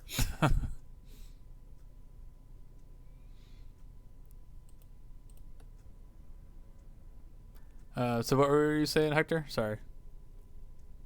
I'm gonna look around for that. See if I can find yet another gem. All right, do another investigation check. Hey. All right, you kind of like take another like 5 minutes, and everybody's watching you as you're like flailing around in the water, and you find another one. Nice. I'm just gonna keep doing that until someone comes with a better solution. Oh, my guy's gonna try finding another gem. Well, if this is just an infinite thing of gems, I think we should just stay here and retire. I'm guessing there's only gonna be 4. All right, so we'll say that between Meglar and Hector searching for the gems, you find a total of 8 more. 8 total. That's including the ones you guys, you just found. So you guys have 8 gems in your possession. We'll put it that way. I take it he's got 7 and I got 1. Yeah, that's probably how it goes. Don't know what to do with them. What were you planning on doing with the clogged pipes? Well, Snottlers keeps getting burned by the steam, right? If there's no more steam, then what are we getting burned by? Well, there's water in here now, so... So we still have to go outside and do the lever thing. Okay. But... Everyone out? Let's try it. Sure. All right, so you guys are gonna try the lever attempt again? Mm-hmm. With the hoses blocked, so trying to prevent water from coming in. All right, so you do the same thing. You use your might and you pull this thing, pull the lever or pull the rope, and the lever goes down, and the lava starts trickling in, and it keeps coming and coming, and at some point it's making so much steam, the steam starts to dissipate. As you kind of look in the front of the in through the doorway, and the lava starts filling the floor as no more water's coming out of those out of the pit, out of the spouts, and the lava starts making its way to the pit. And as soon as the lava touches the pit, and it dissolves, and the rope snaps. And it's still stuck down? It's stuck down, and the lava is flowing closer and closer to the doorway. But the down rope would have snapped, right? Yes, the down rope would have snapped. Oh, but it's still it's still stuck in the down position though. It's not like it's on a spring. Yes. No, that's fine. Yeah. Now that there's no steam in there, can we see if the 2 vases without the torches are pouring lava? They're all pouring lava. Is the door move at all? And is there steam? There's no more steam because the floor is slowly filling with lava now. So Snottlers is going to go in and take a very, very quick look around. So you start looking around, and you see this floor, this channel, and these looks like stone stairs within the floor. That you can tell that they're like that go within this channel. But other than that, there's the walls are all smooth. What do you mean? Wait, what do you mean stone stairs? So they're like collapsed stone steps that are like descended steps now down appear into, that weren't there before. You get a better view of them now. There's nothing blocking the view. Yeah. So Snoddler says, "Quick!" and literally you see him disappear like in the floor. Oh, but the floor. I mean, they're kind of. It's still flush with the floor. Oh. But it's at like there's no water, so you can like get a better view of these collapsed stairs in the floor. We turn the lava off. Yeah. So Snoddler's found something, but I think we need the lava off, or we have another problem. Just turn it off. I mean, there's a little bit of lava on the ground. I'm standing underneath it, and I'm looking up. There's Yeah. no water, and then we just I'll just go out and turn the lava off. Okay, so Vasan, you go on there with all your might by yourself. It's kind of hard to move that, but Snother's kind of like tries to give you as much hand as he can at the very end of the. God, thank God the smallest guy decided to run Yeah. and help. More importantly, I'm pretty sure when you get it up, you look down and I'm being held up by the lever. Like, Nautilus, thanks you. But you get it up in time, and there's small pools of lava centering around the vases themselves, like around the statues, while it's also like a small trail that kind of trickled down through where it like melted through the pit. But as you do that, yeah, so the lava stops, but there's little pools of lava on the floor now. Now I can see the tracks in the ground better. Is that what?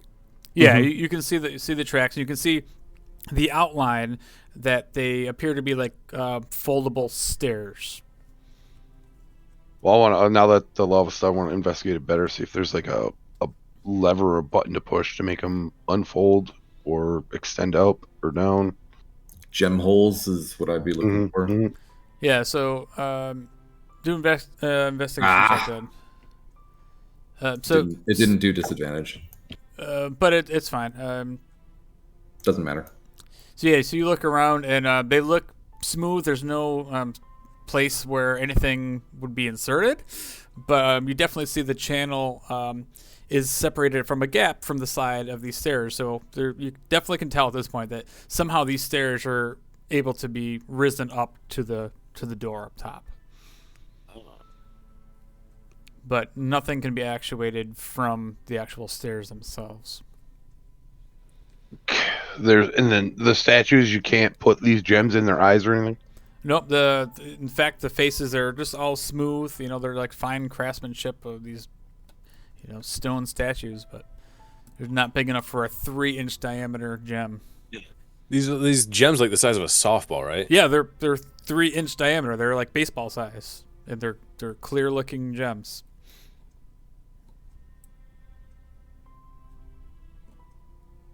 And you have 8 of them in your pockets. I thought we melted 4. We did. We found did. 8 more. Yeah, we found Hector 8 has more. 8. Megler has 1 still. Well, I got 7. 7. Yeah. Dang it. So Hector, you start looking down at these all these gems you have, and make an investigation check. Actually, no, make a perception check. Ooh.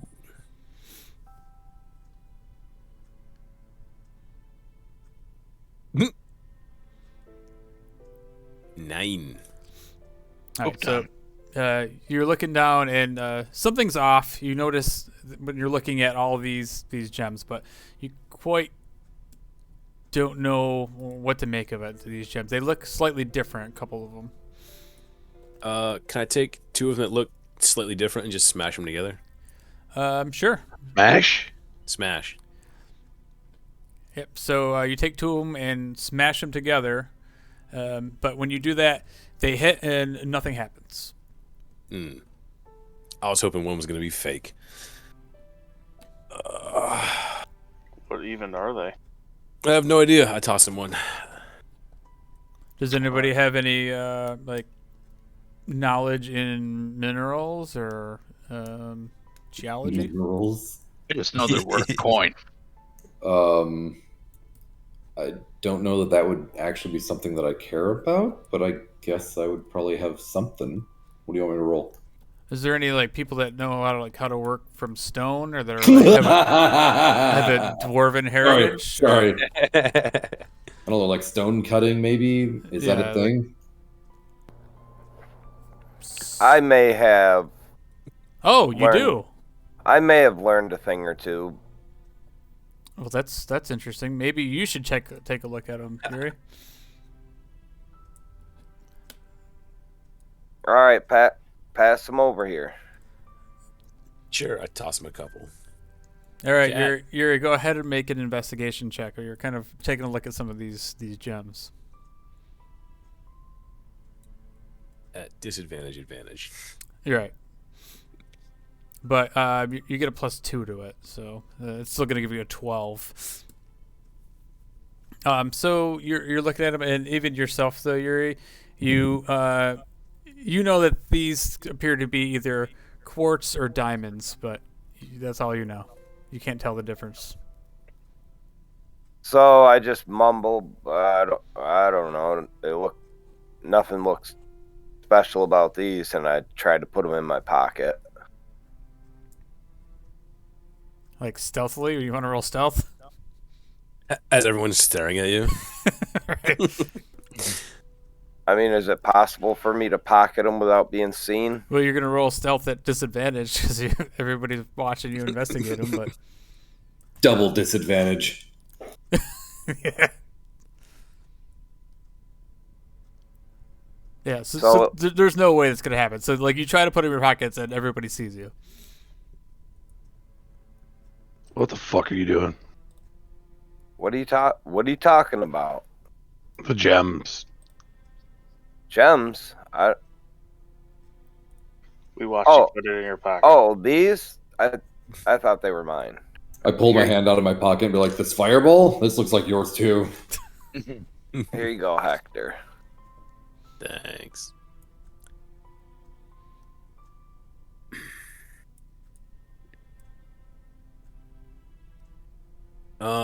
Let's see. If I I got nothing for it. Sorry.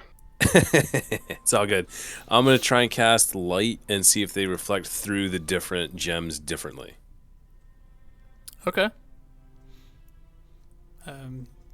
Yeah. So let's see. So what you do is you. So how many are you going to shine through? All 8 of them then? I'm gonna do like one at a time and like compare, like, you know what I'm saying, like kind of like take 2, like shine one, shine the other one, and then see like if they reflect weird or if I get any sort of like different hue from either of them, and then I'll do like kind of go like one at a time and like compare one to the next one, if that makes sense. Okay. So eventually I get through all 8. All right. Yeah. I'm gonna say you eventually make your way through all 8 of them, and we'll just give it to you. Four of these gems, they shine brighter. The light shines better through them than the other 5 of them. Gotcha. Well, that's assuming you have Meglars. Yep. Right. Okay.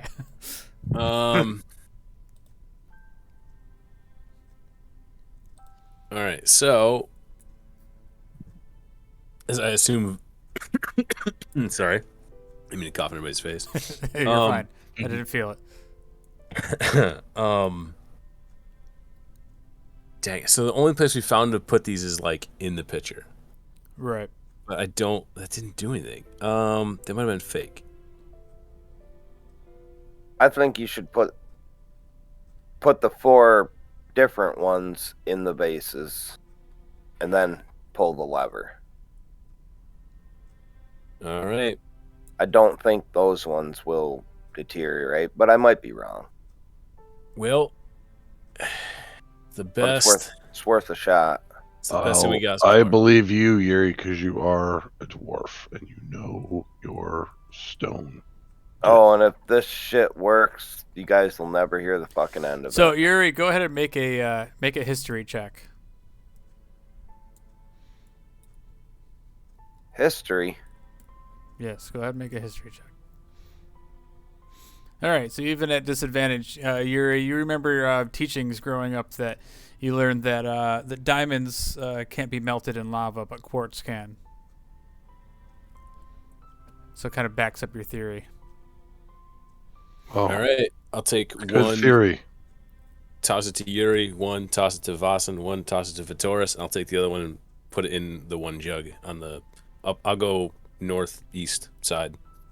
Again, I'll go northwest. I'm going to No, think really about opposite. pocketing mine. Did we turn the lever off already? Yeah, it's been off for a hot minute. Yeah. Well, I'm going to shove my gem in whatever one is left. I'm empty. All right, so you guys will essentially all put the 4 Yes.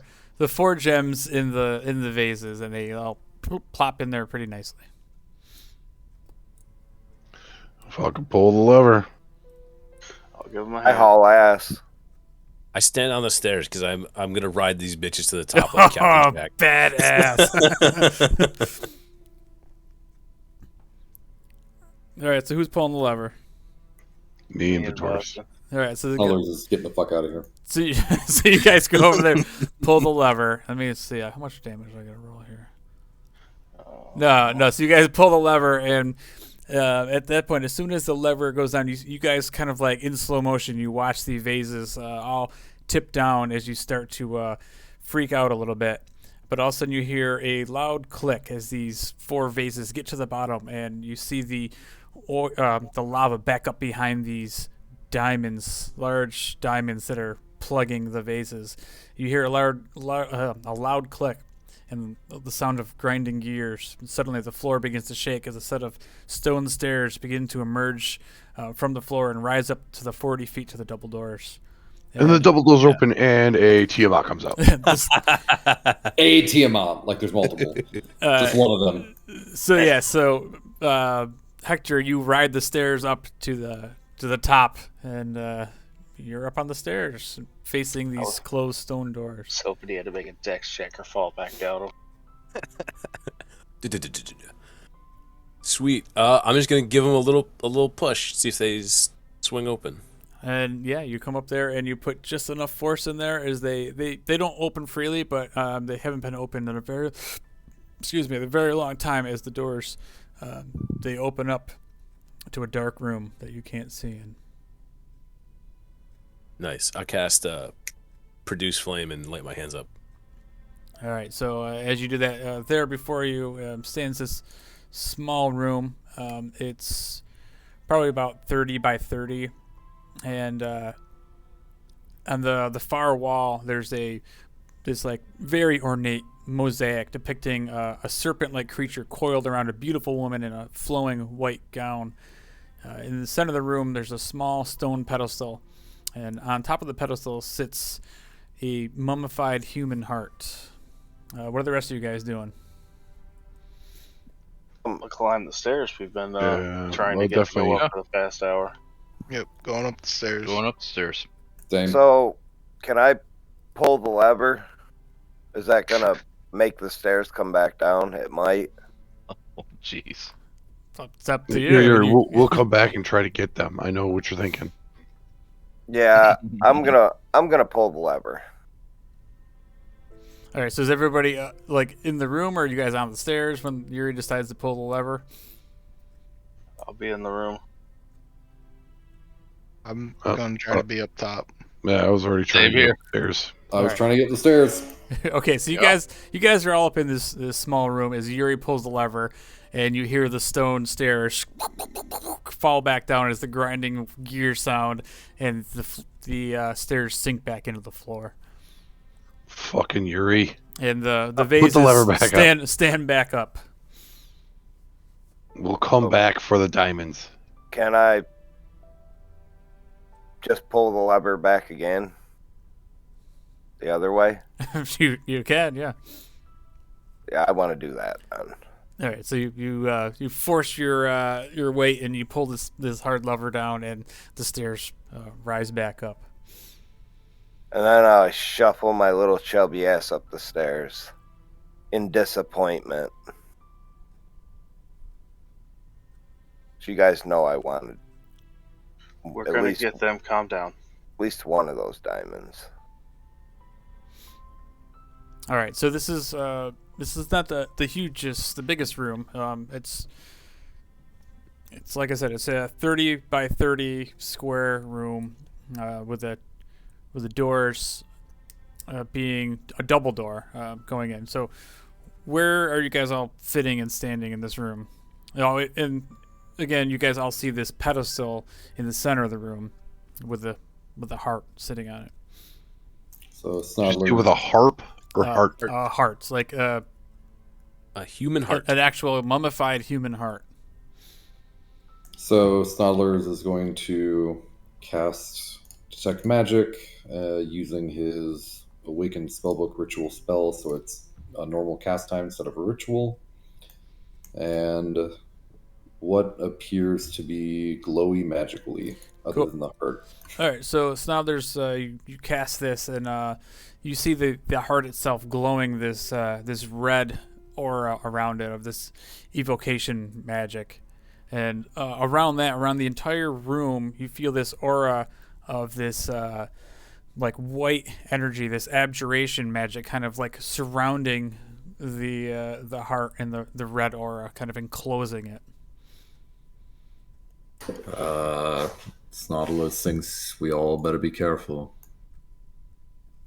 Yeah, let's. I put my hands behind my back and I want to walk over towards the painting. Say what? We don't need this, right? Just leave it here. It's not a there's magic in this entire room. Snodulus feels it, and it is not of a happy magic. Are they traps, or are they like... Abjuration is what this feels like, and What the fuck's an abjuration? It's a lot of things. so in the class of magic, abjuration is used for usually defensive, but some things can be offensive as they appear defensive. It's almost like a ward to prevent people from just coming up and fucking ninjing this shit. It's a third level. Yeah, honestly, Snodulus thinks it could be some type of glyph of warding. Even like I would be very careful, and Snodulus does not have the ability to dispel. How do you guys feel about me just taking a huge bite out of that heart? Snodulus thinks that I would be down the stairs and that I would be okay with it. I'm most likely, if this is the heart of this Kaza-Dur mage, I don't think you want to do that, man. Maybe it's not, though. Maybe it's just somebody's heart. Yeah, that Well- seems super unlikely. Yeah, this rotted heart glowing with magic in this That if dragons Boom. are protecting. under the volcano. I think that's probably along the lines of it's probably not good to eat, and you probably will explode or die. It was just an idea. Maybe I'll be magic. Maybe I'll turn into a dwarf dragon. Snodulus is looking very angry. Snodulus saying. shakes his head. Well, I'm gonna try to search around the room for other shit. Yeah, I Yeah. wanted to investigate that painting. And with that knowledge, I would like to also be investigating to see if I can't actually identify a glyph or an actual like spell or some source of that makes the room magic. Okay, so Snodler's making an Arcana check. No, sorry. Let's start with that. I was gonna say we could do it as a stack, so that way everyone else does stuff. Nice. Okay, so this will all be happening at the same time. So like Snodler's, you do sense that this abjuration magic is containing the power and like suppressing the power of the heart. So it's kind of shielding the outside world from this powerful mage heart. Do I feel different being in this room? You don't necessarily feel any different, but I guess you could probably feel, depending on how close you are, you can feel as you got closer to the pedestal, the power kind of emanating from the heart itself. It's definitely some strong evocation magic, and with that check, you can definitely know that whoever casts this abjuration magic to kind of trap this magic all here in this centralized location. Badass. And then the mosaic isn't really a painting; it's like a rock mosaic. Hector, as you kind of check it out, it's like very intricately tiny little pieces of like volcanic glass, all creating this this beautiful work of art. That's cool. But there's nothing really magical about it or anything like that. And Vossen, looking around the room, it seems kind of similar to the room that you were in below. It's kind of just a plain, handcrafted stone walls. Nothing really out of the ordinary. The only thing that's in here is the heart. So just the heart on the pedestal. So Snodlers knows that this room is trying to contain this magic, and if anyone's going to take this heart, Snodlers believes it is he. Oh, well, I ain't touching that fucking thing. I can't. I have no idea what fucking magic is. Snodlers has a chance to maybe survive. Yeah, I just I don't know much about it, but I just hope that whomever touches this doesn't release or fracture the whatever is on it keeping this heart contained. Does you think this removing this heart is going to cause an eruption? I'm not worried about like a volcanic eruption. I'm worried about the fucking this supposedly is the heart of a Kaza-Dur mage that was trapped in its heart, right? Like, is this guy a bad guy? I don't know anything about this guy. Who this Kaza-Dur mage? Snodlers is even confused why we're here in the first place, honestly. We're looking for trident pieces. This doesn't look like a trident. Well, obviously, this isn't the treasure that we came here for. Yeah, that's what I said. So we could leave it, or we could dip. I mean, it doesn't matter. I'm just saying, we came here looking for something. We found something that wasn't what we're looking for. All right. I thought the guy said not to touch it, but I might be wrong. I thought he looked into our souls to see if we're evil, and then he decided, oh, you guys are pure of heart, so you're okay to touch it. All right. So Snodlers looks around and it's like, this isn't going anywhere. Everyone get out of the room. Snodlers will do this. I'd like to stay. I do not hesitate. I walk away. I walk to the stairs. So Snodlers walks to the pedestal behind, or like, so it's stairway, pedestal, heart. Or stairway, pedestal, Snodlers. Does anyone have any issue with this? Like, I'm not going to steal this from anyone. I'm back at the. As soon as you said everyone out of the room, I shuffled to the door myself. I'll stay in the room, but near the door. I'm out of the room, but I'm peeking in. All right. Okay. I'm just gonna leave the room. Snodlers calls out. Snodlers is ready. Ragnar has no interest in magic. Snodlers is ready. Is everyone else ready? So, Hector, you're in the room with Snodlers Yes. and Vitoris. Everybody else bounced. I'm hoping the coin comes after he picks it up. The shower of coins from the ceiling. That's what Yuri's hoping for. So I cast Fly on myself, and I reach up and touch the heart with my finger and cast Instil's magic aura, making it appear as though it is non-magical. Paragraph pretty low. You can make a non-magical object appear magical and a magical object appear non-magical. Or change the magical object's aura so that it appears to belong to a specific school that is not the same. So I'm deciding to make it appear to be non-magical. Okay. So it looks like a regular ass heart. To spell detection, I believe is how it's supposed to be. It appears to be a normal heart now. Effectively, the heart mysteriously vanished to anything that is detecting magic. And maybe I'm saying this wrong, or maybe I've read this wrong. But you change the way the target appears to spells and magical effects, such as detect magic, that detect magical auras. You make a non-magical object appear magical, magical appear non-magical, blah, blah, blah. Gotcha. So, and at that point, you see Snodlers like barrel down like in a running stance and leap and fly and grab the heart and like haul ass to the door. All right.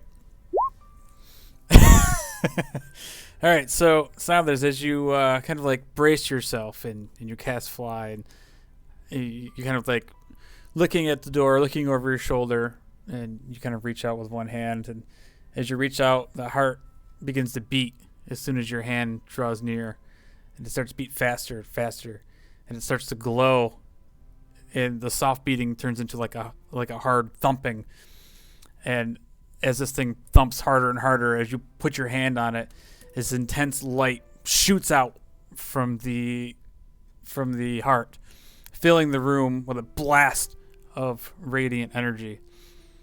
And everybody in the room needs to make a dexterity saving throw. Snothers, you can do it with advantage. So normal then? So normal then.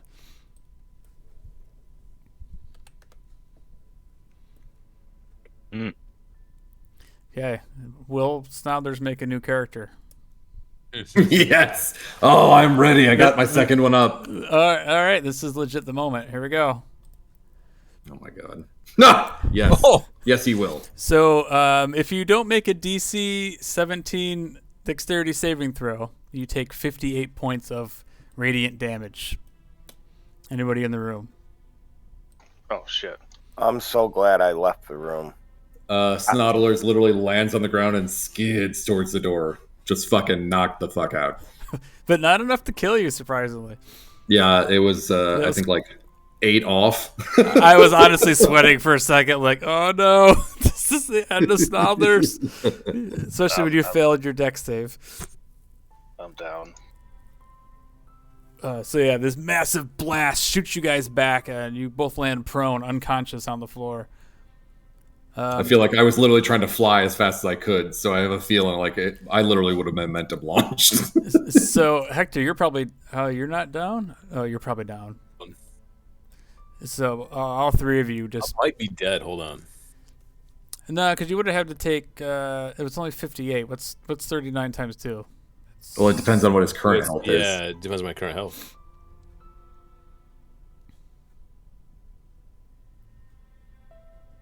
You're at No, I'm 27. still alive.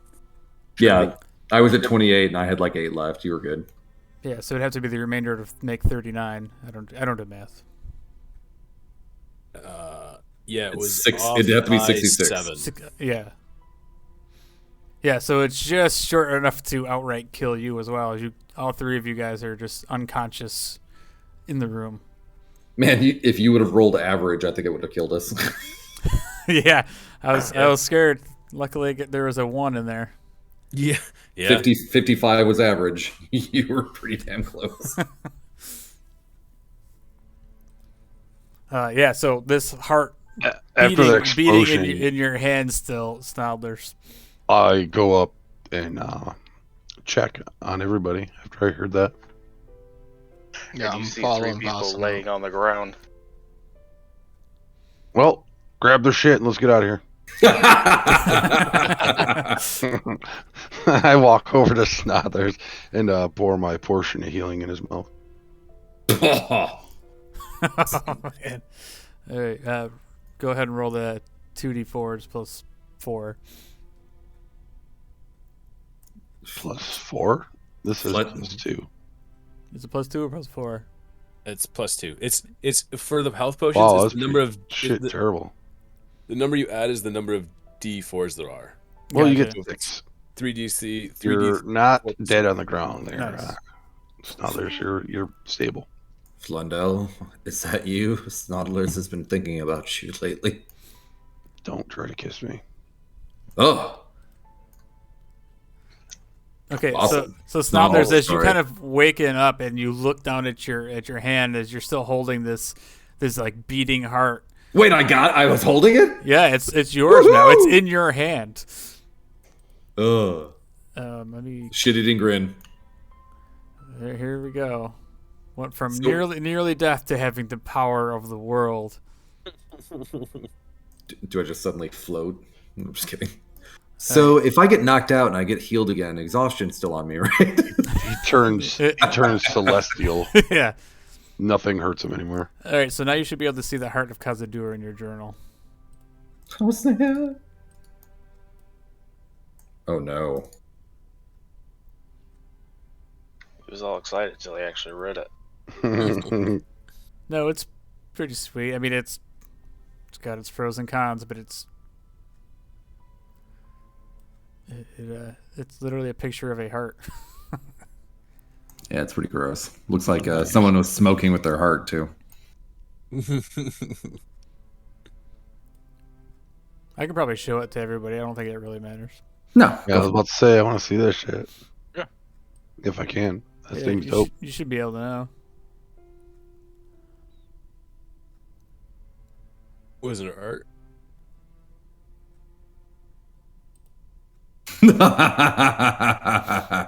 Oh god, that's dangerous. It could be very dangerous. Yeah, I mean that's like a level 5 fireball. Yeah, that's all I can think That's of. right I'm like, up your alley. he's gonna just kill every bad guy with this thing. Oh, a boss fight? Yeah. Honestly, for a boss fight, chromatic orb is pretty dangerous. Yeah. Oh man. You know, Snodlers feels really good. And also really shitty. I swear to God, if you hit me with a level 5 fireball, I won't have to. I can hit you with 10d10 just by casting a necrotic firebolt at it. I can make this just a fucking damaging like grenade at this point. so I gotta stay at least 30 foot away from Snodlers At all times. 30 feet and 90 feet as well. It's really a 110 foot bubble that I have a danger zone in now. So Are you- Snodlers is adventuring by himself? Is that what I got? Are you just gonna put that in your pack and carry it around with you, or Well, right now it's not leaving my hand because I'm afraid if I let it go, it's going to do it again. So I forgot. I also just put that in there. It also gives off a strong 100-foot aura radius of evocation magic. Oh, so you're easy to track magically. So it does it still? Because he tried to mask that. I don't know, but that's like I don't know how long that's not. This is like permanent. Nastil's magic hour is a duration of 24 hours, but if I cast it every day, it can be Right. permanent. Yep. So guess that's what's happening? That's what you're gonna have to do. Well, I'm down a second level spell slot for the next month, guys. Don't worry about it. But you have a magic hand grenade in your pocket. No, I maybe last boss fight, but I mean, other than that, I'm not. That's exploited. and you just picked it up. Imagine if I would have took a bite out of it. Oh, your head would have you blown wouldn't off. have been able to take a deck save at all. Yeah, it would just been straight damage to your face, probably critted in your head. 10d10, it'd really just be 10 times 10. Nice. He would live though. He's got over 70 health. Not at 10 times 10. Heyo. Mm. Oh, he'd live. Like he wouldn't like auto die. Yeah, that's what I mean. He wouldn't auto Yeah. die. You know, Snodlers is very lucky to have everyone here. Snodlers wouldn't have been able to do this. This was a good Snodlers day. Are me and Hector still unconscious? Yeah, you're still unconscious. Yeah. Well, I'm waiting for Kolos to do something with that. Well, we all got distracted by the corrected heart. The loot. Anyway, I'm going to walk over to both of them and touch them for 10 points each. Oh. Seeing the potion on the ground next to me, I'm also going to hand Vossen my only health potion back. Thank you, Vossen. Mm-hmm. So take that. I'm removing it from my inventory. Got it. Never gonna be in the same room as Snodlers again. Well, it wasn't a trident piece. I hope it was worth it. We examine like the pedestals or anything else Hey. over by the pedestal there that the heart was on. You can go ahead, investigate, brother. Yeah, if you want to go ahead and make an investigation check on it. Are you going to make a D&D Beyond item, or should I just make one? No, I can make it. I didn't know if you were going to survive, so I wasn't going to take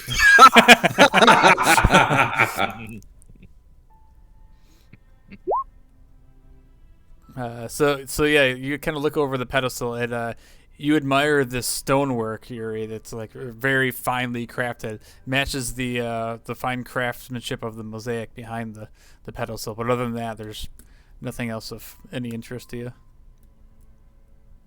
Is this pedestal heavy? It's attached to the floor, Is it? so it's probably heavy. I'll just admire it. So, do I get any experience for knocking out 2 level 6s? Yeah, that. We'll talk about this. Yeah, that was an epic moment, though. I'm glad that now there's a you played that like you did, ready to fly to get the F out of there. All right, so yeah, you guys come to, and anything else you guys want to do before you make your way back out of the cave, essentially? I'm sure that some people need to heal up because we're not going to get past the lava on the way out. Nah, we'll be fine.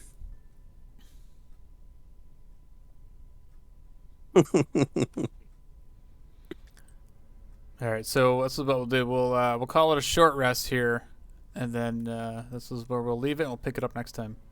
Sounds good. Cool.